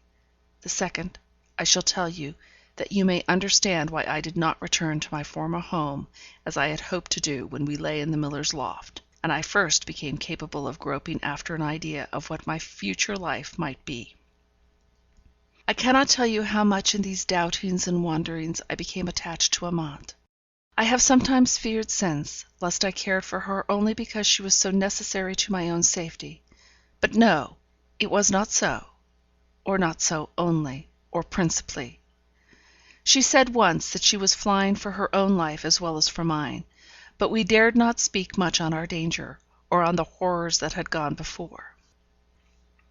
We planned a little what was to be our future course, but even for that we did not look forward long. How could we, when every day we scarcely knew if we should see the sun go down? For Amante knew or conjectured far more than I did of the atrocity of the gang to which Monsieur de la Tourelle belonged, and every now and then, just as we seemed to be sinking into the calm of security, we fell upon traces of a pursuit after us in all directions.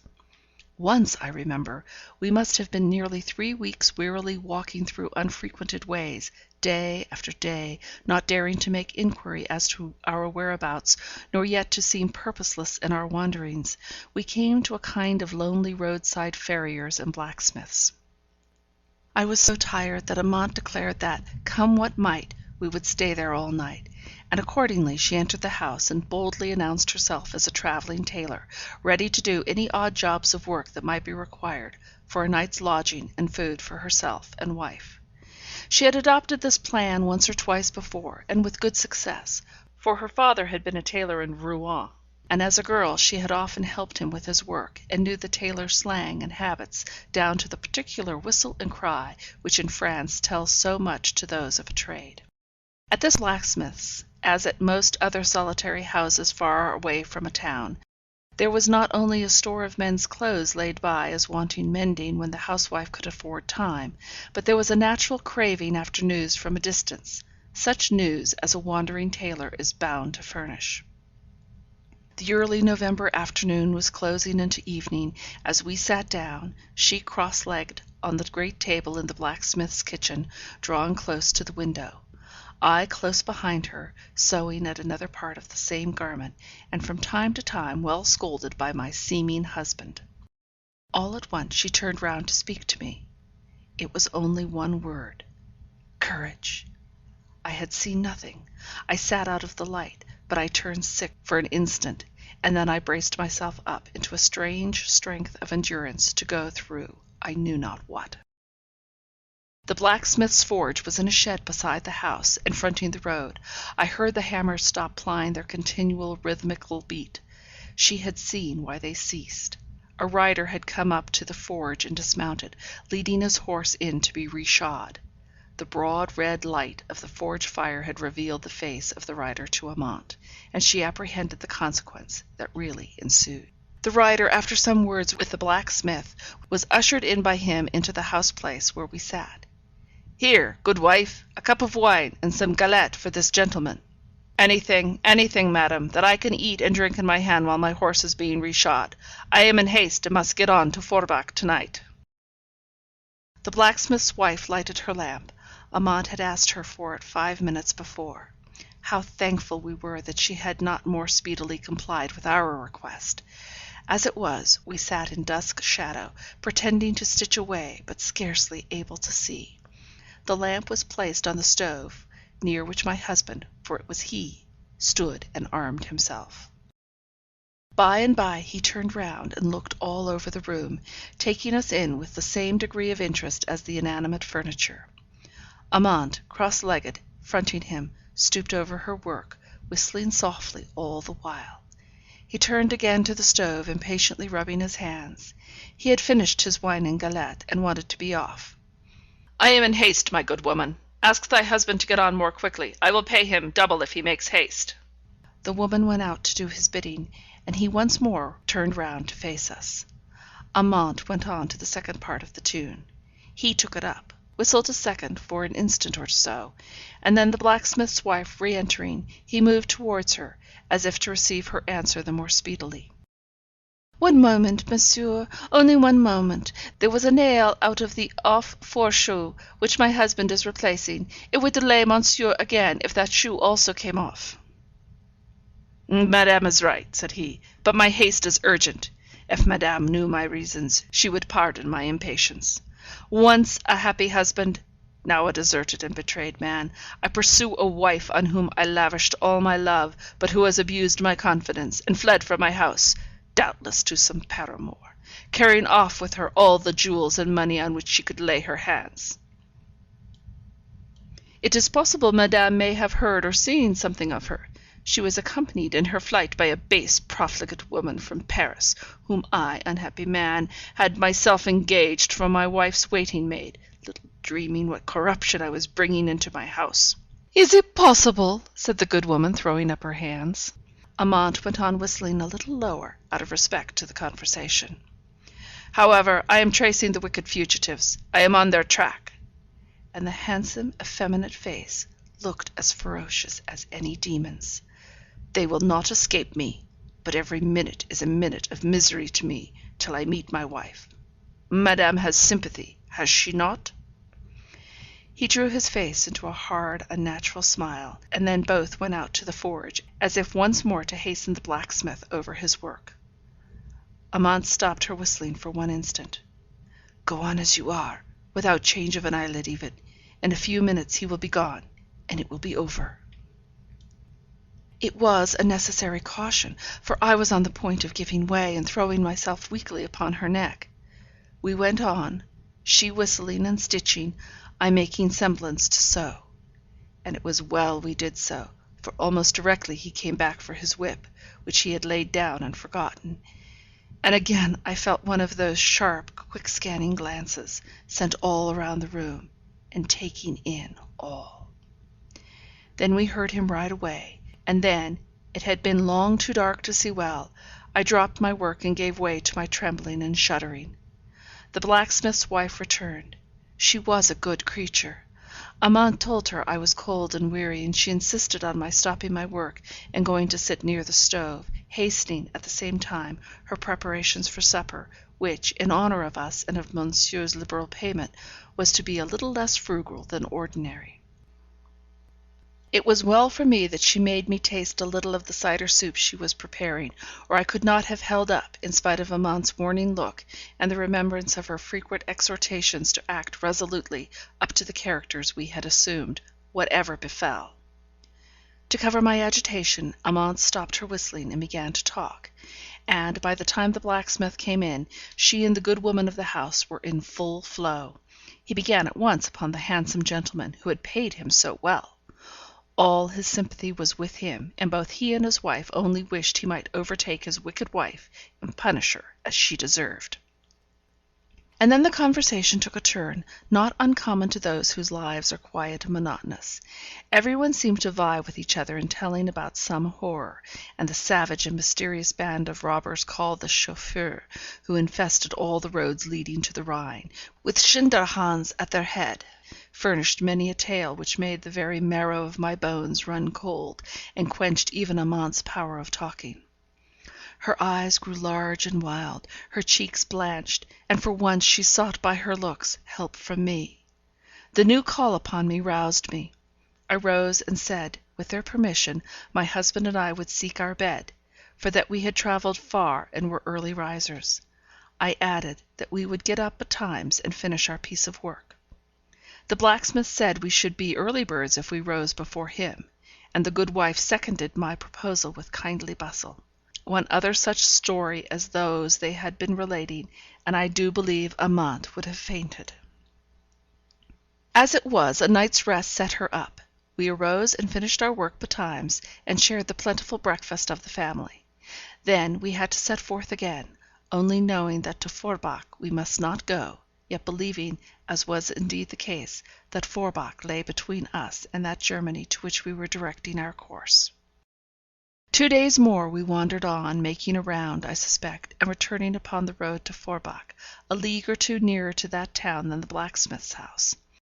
But as we never made inquiries, I hardly knew where we were, when we came one night to a small town, with a good large rambling inn in the very centre of the principal street. We had begun to feel as if there were more safety in towns than in the loneliness of the country. As we had parted with a ring of mine not many days before to a travelling jeweller, who was too glad to purchase it far below its real value to make many inquiries as to how it came into the possession of a poor working tailor such as Amante seemed to be, we resolved to stay at this inn all night, and gather such particulars and information as we could by which to direct our onward course. We took our supper in the darkest corner of the salle à manger, having previously bargained for a small bedroom across the court, and over the stables.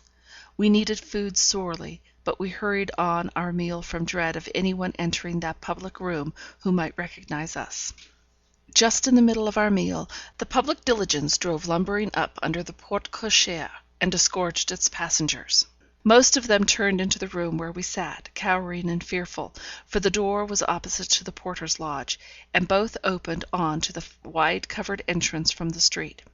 Among the passengers came in a young fair haired lady, attended by an elderly French maid. The poor young creature tossed her head and shrank away from the common room, full of evil smells and promiscuous company, and demanded, in German French, to be taken to some private apartment. We heard that she and her maid had come in the coupé, and probably from pride, poor young lady, she had avoided all association with her fellow passengers, thereby exciting their dislike and ridicule. All these little pieces of hearsay had a significance to us afterwards, though, at the time, the only remark made that bore upon the future was Amante's whisper to me that the young lady's hair was exactly the colour of mine, which she had cut off and burnt in the stove in the miller's kitchen in one of her descents from our hiding place in the loft. As soon as we could, we struck round in the shadow, leaving the boisterous and merry fellow passengers to their supper. We crossed the court, borrowed a lantern from the ostler, and scrambled up the rude step to our chamber above the stable. There was no door into it. The entrance was the hole into which the ladder fitted. The window looked into the court. We were tired and soon fell asleep. I was wakened by a noise in the stable below. One instant of listening, and I wakened Amante, placing my hand on her mouth, to prevent any exclamation in her half-roused state. We heard my husband speaking about his horse to the ostler. It was his voice, I am sure of it. Amante said so too. We durst not move to rise and satisfy ourselves. For 5 minutes or so he went on giving directions. Then he left the stable, and, softly stealing to our window, we saw him cross the court and re-enter the inn. We consulted as to what we should do. We feared to excite remark or suspicion by descending and leaving our chamber, or else immediate escape was our strongest idea. Then the ostler left the stable, locking the door on the outside. "We must try and drop through the window, if indeed it is well to go at all," said Amante. With reflection came wisdom. We should excite suspicion by leaving without paying our bill. We were on foot, and might easily be pursued. So we sat on our bed's edge, talking and shivering, while from across the court the laughter rang merrily, and the company slowly dispersed one by one, their lights flitting past the windows as they went upstairs, and settled each one to his rest. We crept into our bed, holding each other tight, and listening to every sound, as if we thought we were tracked, and might meet our death at any moment. In the dead of night, just as the profound stillness preceding the turn into another day, we heard a soft, cautious step crossing the yard. The key into the stable was turned. Some one came into the stable. We felt, rather than heard him there. A horse started a little, and made a restless movement with his feet, then whinnied recognition. He who had entered made 2 or 3 low sounds to the animal, and then led him into the court. Amante sprang to the window with the noiseless activity of a cat. She looked out, but dared not speak a word. We heard the great door into the street open. A pause for mounting, and the horse's footsteps were lost in distance. Then Amante came back to me. "It was he! He is gone!" said she, and once more we lay down, trembling and shaking. This time we fell sound asleep. We slept long and late. We were wakened by many hurrying feet and many confused voices. All the world seemed awake and astir. We rose and dressed ourselves, and coming down we looked around among the crowd collected in the courtyard, in order to assure ourselves he was not there before we left the shelter of the stable. The instant we were seen, 2 or 3 people rushed to us. "Have you heard? Do you know? That poor young lady! Oh, come and see!" And so we were hurried, almost in spite of ourselves, across the court, and up the great open stairs of the main building of the inn, into a bedchamber, where lay the beautiful young German lady, so full of graceful pride the night before, now white and still in death. By her stood the French maid, crying and gesticulating. "Oh, madame, if you had but suffered me to stay with you! Oh, the Baron, what will he say?" And so she went on. Her state had but just been discovered. It had been supposed that she was fatigued and was sleeping late, until a few minutes before. The surgeon of the town had been sent for, and the landlord of the inn was trying vainly to enforce order until he came, and from time to time drinking little cups of brandy, and offering them to the guests, who were all assembled there, pretty much as the servants were doing in the courtyard. At last the surgeon came. All fell back and hung on the words that were to fall from his lips. "See," said the landlord, "this lady came last night by the diligence with her maid, doubtless a great lady, for she must have a private sitting room." "She was Madame the Baroness de Roeder," said the French maid, "and was difficult to please in the matter of supper and a sleeping room. She went to bed well, though fatigued. Her maid left her. I begged to be allowed to sleep in her room, as we were in a strange inn, of the character of which we knew nothing, but she would not let me, my mistress was such a great lady." "And slept with my servants," continued the landlord. "This morning we thought madame was still slumbering, but when 8, 9, 10, and near 11 o'clock came, I bade her maid use my pass key, and enter her room. The door was not locked, only closed, and here she was found, dead is she not, monsieur? With her face down on her pillow, and her beautiful hair all scattered wild. She would never let me tie it up, saying it made her head ache.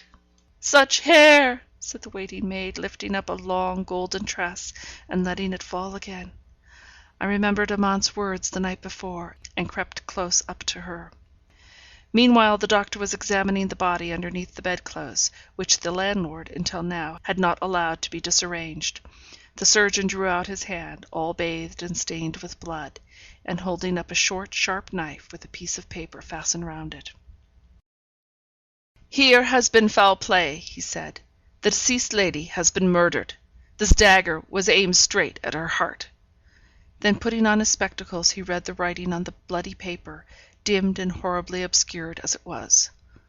Numero 1. Ainsi les chauffeurs se vengent. "Let us go," said I to Amante. "Oh, let us leave this horrible place." "Wait a little," said she. "Only a few minutes more. It will be better." Immediately the voices of all proclaimed their suspicions of the cavalier who had arrived last the night before. He had, they said, made so many inquiries about the young lady, whose supercilious conduct all in the salle à manger had been discussing on his entrance. They were talking about her as we left the room. He must have come in directly afterwards, and not until he had learned all about her had he spoken of the business which necessitated his departure at dawn of day, and made his arrangements with both landlord and ostler for the possession of the keys of the stable and porte-cochere. In short, there was no doubt as to the murderer, even before the arrival of the legal functionary who had been sent for by the surgeon. But the word on the paper chilled every one with terror. Les chauffeurs? Who were they? No one knew. Some of the gang might even then be in the room overhearing, and noting down fresh objects for vengeance. In Germany I had heard little of this terrible gang, and I had paid no greater heed to the stories related once or twice about them in Carlsruhe than one does to tales about ogres. But here, in their very haunts, I learnt the full amount of the terror they inspired. No one would be legally responsible for any evidence criminating the murderer. The public prosecutor shrank from the duties of his office. What do I say? Neither Amante nor I, knowing far more of the actual guilt of the man who had killed that poor sleeping young lady, durst breathe a word. We appeared to be wholly ignorant of everything, we who might have told so much. But how could we? We were broken down with terrific anxiety and fatigue, with the knowledge that we, above all, were doomed victims, and that the blood, heavily dripping from the bedclothes on to the floor, was dripping thus out of the poor dead body, because, when living, she had been mistaken for me. At length Amante went up to the landlord and asked permission to leave his inn, doing all openly and humbly, so as to excite neither ill will nor suspicion. Indeed, suspicion was otherwise directed, and he willingly gave us leave to depart.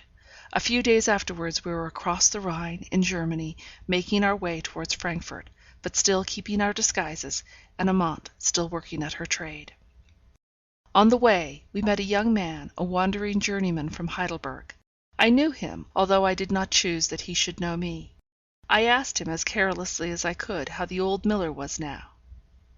He told me he was dead.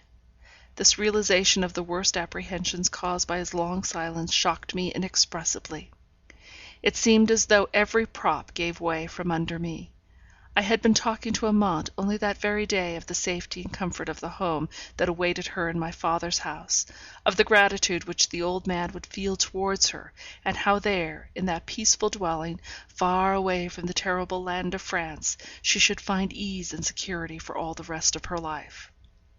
All this I thought I had to promise, and even yet more had I looked for myself. I looked to the unburdening of my heart and conscience by telling all I knew to my best and wisest friend. I looked to his love as a sure guidance as well as a comforting stay, and behold, he was gone away from me for ever. I left the room hastily on hearing of the sad news from the Heidelberger. Presently Amante followed. "Poor madame!" said she, consoling me to the best of her ability. And then she told me by degrees what more she had learned respecting my home, about which she knew almost as much as I did, from my frequent talks on the subject both at Les Roches and on the dreary, doleful road we had come along. She had continued the conversation after I left, by asking about my brother and his wife.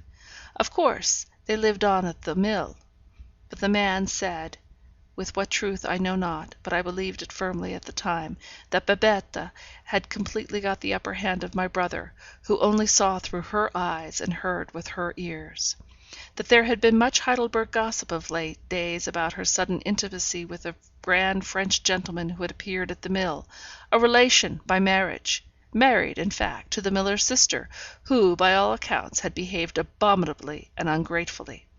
But that was no reason for Babette's extreme and sudden intimacy with him, going about everywhere with the French gentleman, and since he left, as the Heidelberger said he knew for a fact, corresponding with him constantly. Yet her husband saw no harm in it all, seemingly, though, to be sure, he was so out of spirits, what with his father's death and the news of his sister's infamy, that he hardly knew how to hold up his head. "Now," said Amante, "all this proves that Monsieur de la Tourelle has suspected that you would go back to the nest in which you were reared, and that he has been there, and found that you have not yet returned, but probably he still imagines that you will do so, and has accordingly engaged your sister-in-law as a kind of informant.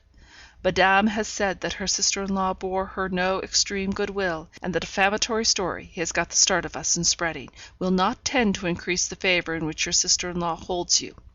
No doubt the assassin was retracing his steps when we met him near Forbach, and having heard of the poor German lady, with her French maid and her pretty blonde complexion, he followed her.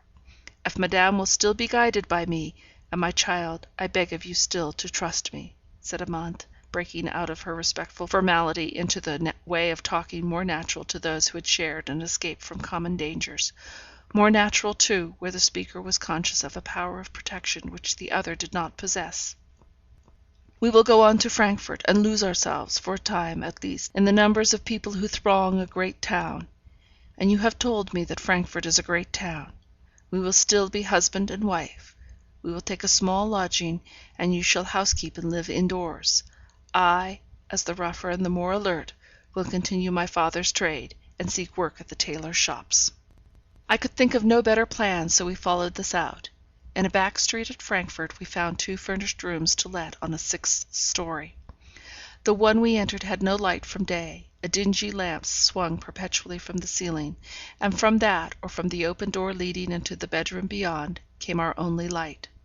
The bedroom was more cheerful, but very small. Such as it was, it almost exceeded our possible means. The money from the sale of my ring was almost exhausted, and Amante was a stranger in the place, speaking only French, moreover, and the good Germans were hating the French people right heartily. However, we succeeded better than our hopes, and even laid by a little against the time of my confinement. I never stirred abroad, and saw no one, and Amante's want of knowledge of German kept her in a state of comparative isolation. At length my child was born, my poor, worse than fatherless child. It was a girl, as I had prayed for. I had feared lest a boy might have something of the tiger nature of its father, but a girl seemed all my own. and yet not all my own, for the faithful Amante's delight and glory in the babe almost exceeded mine. In outward show it certainly did. We had not been able to afford any attendance beyond what a neighbouring sage femme could give, and she came frequently, bringing in with her a little store of gossip, and wonderful tales culled out of her own experience every time. One day she began to tell me about a great lady in whose service her daughter had lived as a scullion, or some such thing. Such a beautiful lady, with such a handsome husband. But grief comes to the palace as well as to the garret, and why or wherefore no one knew, but somehow the Baron de Roeder must have incurred the vengeance of the terrible chauffeurs, for not many months ago, as Madame was going to see her relations in Alsace, she was stabbed dead as she lay in bed at some hotel on the road. Had I not seen it in the Gazette? Had I not heard? Why, she had been told that as far off as Lyons there were placards offering a heavy reward on the part of the Baron de Roeder for information respecting the murderer of his wife. But no one could help him, for all who could bear evidence were in such terror of the chauffeur. There were hundreds of them, she had been told, rich and poor, great gentlemen and peasants, all leagued together by most frightful oaths to hunt to the death any one who bore witness against them. So that even they who survived the tortures to which the chauffeur subjected many of the people whom they plundered dared not to recognize them again, would not dare, even did they see them at the bar of a court of justice; for, if one were condemned, were there not hundreds sworn to avenge his death? I told all this to Amante, and we began to fear that if Monsieur de la Tourelle, or Lefebvre, or any of the gang at Les Rochers had seen these placards, they would know that the poor lady stabbed by the former was the Baroness de Roeder, and that they would set forth again in search of me. This fresh apprehension told on my health and impeded my recovery. We had so little money we could not call in a physician, at least, not one in established practice. But Amante found out a young doctor for whom, indeed, she had sometimes worked, and offering to pay him in kind, she brought him to see me, her sick wife. He was very gentle and thoughtful, though, like ourselves, very poor. But he gave much time and consideration to the case, saying once to Amante that he saw my constitution had experienced some severe shock from which it was probable that my nerves would never entirely recover. By and by I shall name this doctor, and then you will know, better than I can describe, his character. I grew strong in time, stronger, at least. I was able to work a little at home, and to sun myself and my baby at the garret window in the roof. It was all the air I dared to take. I constantly wore the disguise I had first set out with, as constantly had I renewed the disfiguring dye which changed my hair and complexion. But the perpetual state of terror in which I had been during the whole month succeeding my escape from Les Rochers made me loath the idea of ever again walking in the open daylight, exposed to the sight and recognition of every passer by. In vain Amante reasoned, in vain the doctor urged. Docile in every other thing, in this I was obstinate. I would not stir out. One day Amante returned from her work full of news, some of it good, some such as to cause us apprehension.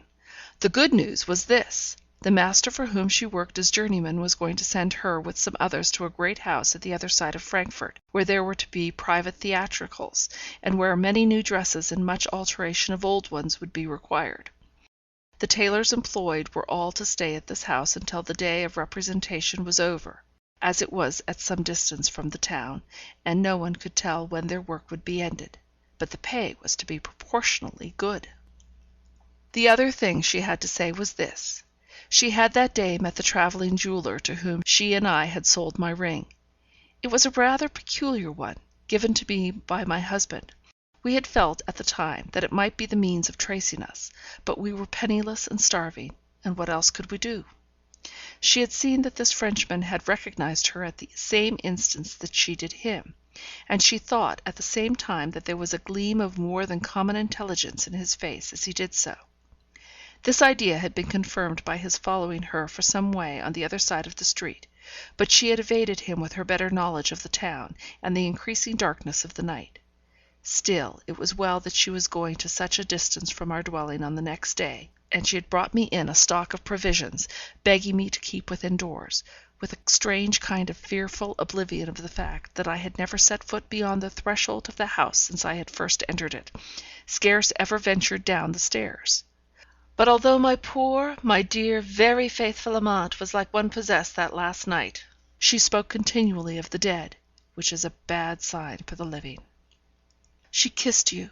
Yes, it was you, my daughter, my darling, whom I bore beneath my bosom away from the fearful castle of your father. I call him so for the first time. I must call him so once again before I have done. Amante kissed you, sweet baby, blessed little comforter, as if she could never leave off. And then she went away, alive. 2 days, 3 days passed away. That third evening I was sitting within my bolted doors, you asleep on your pillow by my side, when a step came up the stair, and I knew it must be for me, for ours were the topmost rooms. Some one knocked. I held my very breath. But some one spoke, and I knew it was good Dr. Voss. Then I crept to the door and answered. "Are you alone?" asked I. "Yes," said he, in a still lower voice. "Let me in." I let him in, and he was as alert as I in bolting and barring the door. Then he came and whispered to me his doleful tale. He had come from the hospital in the opposite quarter of the town, the hospital which he visited. He should have been with me sooner, but he had feared lest he should be watched. He had come from Amante's deathbed. Her fears of the jeweller were too well founded. She had left the house where she was employed that morning to transact some errand connected with her work in the town. She must have been followed, and dogged on her way back through the solitary wood paths, for some of the wood rangers belonging to the great house had found her there, stabbed to death, but not dead, with a poignard again plunged through the fatal writing once more, but this time with the word un underlined, so as to show that the assassin was aware of his precious mistake. Numero un. Ainsi les chauffeurs se vengeant. They had carried her to the house, and given her restoratives till she had recovered the feeble use of her speech. But oh, faithful, dear friend and sister, even then she remembered me, and refused to tell, what no one else among her fellow workmen knew, where she lived or with whom. Life was ebbing away fast, and they had no resource but to carry her to the nearest hospital, where, of course, the fact of her sex was made known. Fortunately, both for her and for me, the doctor in attendance was the very Dr. Voss whom we already knew. To him, while awaiting her confessor, she told enough to enable him to understand the position in which I was left. Before the priest had heard half her tale, Amante was dead. Dr. Voss told me he had made all sorts of détours, and waited thus, late at night, for fear of being watched and followed. But I do not think he was. At any rate, as I afterwards learned from him, the Baron Roeder, on hearing of the similitude of this murder with that of his wife in every particular, made such a search after the assassins, that, although they were not discovered, they were compelled to take flight for the time. I can hardly tell you now by what arguments Dr. Voss, at first merely my benefactor, sparing me a portion of his small modicum, at length persuaded me to become his wife. His wife, he called it. I called it. For we went through the religious ceremony too much slighted at the time, and as we were both Lutherans, and Monsieur de la Tourelle had pretended to be of the Reformed religion, a divorce from the latter would have been easily procurable by German law, both ecclesiastical and legal, could we have summoned so fearful a man into any court. The good doctor took me and my child by stealth to his modest dwelling, and there I lived in the same deep refinement, never seeing the full light of day, although, when the dye had once passed away from my face, my husband did not wish me to renew it. There was no need. My yellow hair was grey. My complexion was ashen coloured. No creature could have recognized the fresh coloured, bright haired young woman of 18 months before. The few people whom I saw knew me only as Madame Voss, a widow much older than himself, whom Dr. Voss had secretly married. They called me the Grey Woman. He made me give you his surname. Till now you have known no other father. While he lived, you needed no father's love. Once only once more, did the old terror come upon me. For some reason which I forget, I broke through my usual custom, and went to the window of my room for some purpose, either to shut or to open it. Looking out into the street for an instant, I was fascinated by the sight of Monsieur de la Tourelle, gay, young, elegant as ever, walking along on the opposite side of the street. The noise I had made with the window caused him to look up. He saw me, an old grey woman, and he did not recognize me. Yet it was not 3 years since we had parted, and his eyes were keen and dreadful like those of the lynx. I told Monsieur Voss on his return home, and he tried to cheer me, but the shock of seeing Monsieur de la Tourelle had been too terrible for me. I was ill for long months afterwards. Once again I saw him, dead. He and Lefebvre were at last caught, hunted down by the Baron de Roeder in some of their crimes. Dr. Voss had heard of their arrest, their condemnation, their death. But he never said a word to me, until one day he bade me show him that I loved him by my obedience and my trust. He took me a long carriage journey, where to I know not, for we never spoke of that day again. I was led through a prison into a closed courtyard, where, decently draped in the last robes of death, concealing the marks of decapitation, lay Monsieur de la Tourelle, and 2 or 3 others whom I had known at Les Roches. After that conviction, Dr. Voss tried to persuade me to return to a more natural mode of life, and to go out more; but although I sometimes complied with his wish, yet the old terror was ever strong upon me, and he, seeing what an effort it was, gave up urging me at last. You know all the rest. How we both mourned bitterly the loss of that dear husband and father, for such I will call him ever, and as such you must consider him, my child, after this one revelation is over. Why has it been made, you ask? For this reason, my child. The lover, whom you have only known as Monsieur Lebrun, a French artist, told me but yesterday his real name, dropped because the bloodthirsty Republicans might consider it as too aristocratic. It is Maurice de Poissy. End of portion 3. End of The Grey Woman by Elizabeth Cleghorn Gaskell. In Season 2 of Missing Pages, we'll take a look at what happens when an old system faces new challenges. This is what happens when you involve money. I'm Beth Ann Patrick, your host of Season 2 of the Missing Pages podcast. We'll dig into these stories and talk to authors like Jodi Picoult for their firsthand experiences. You can child-proof your world, but you can't world-proof your child. Listen and subscribe to Season 2 of Missing Pages wherever you get your podcasts.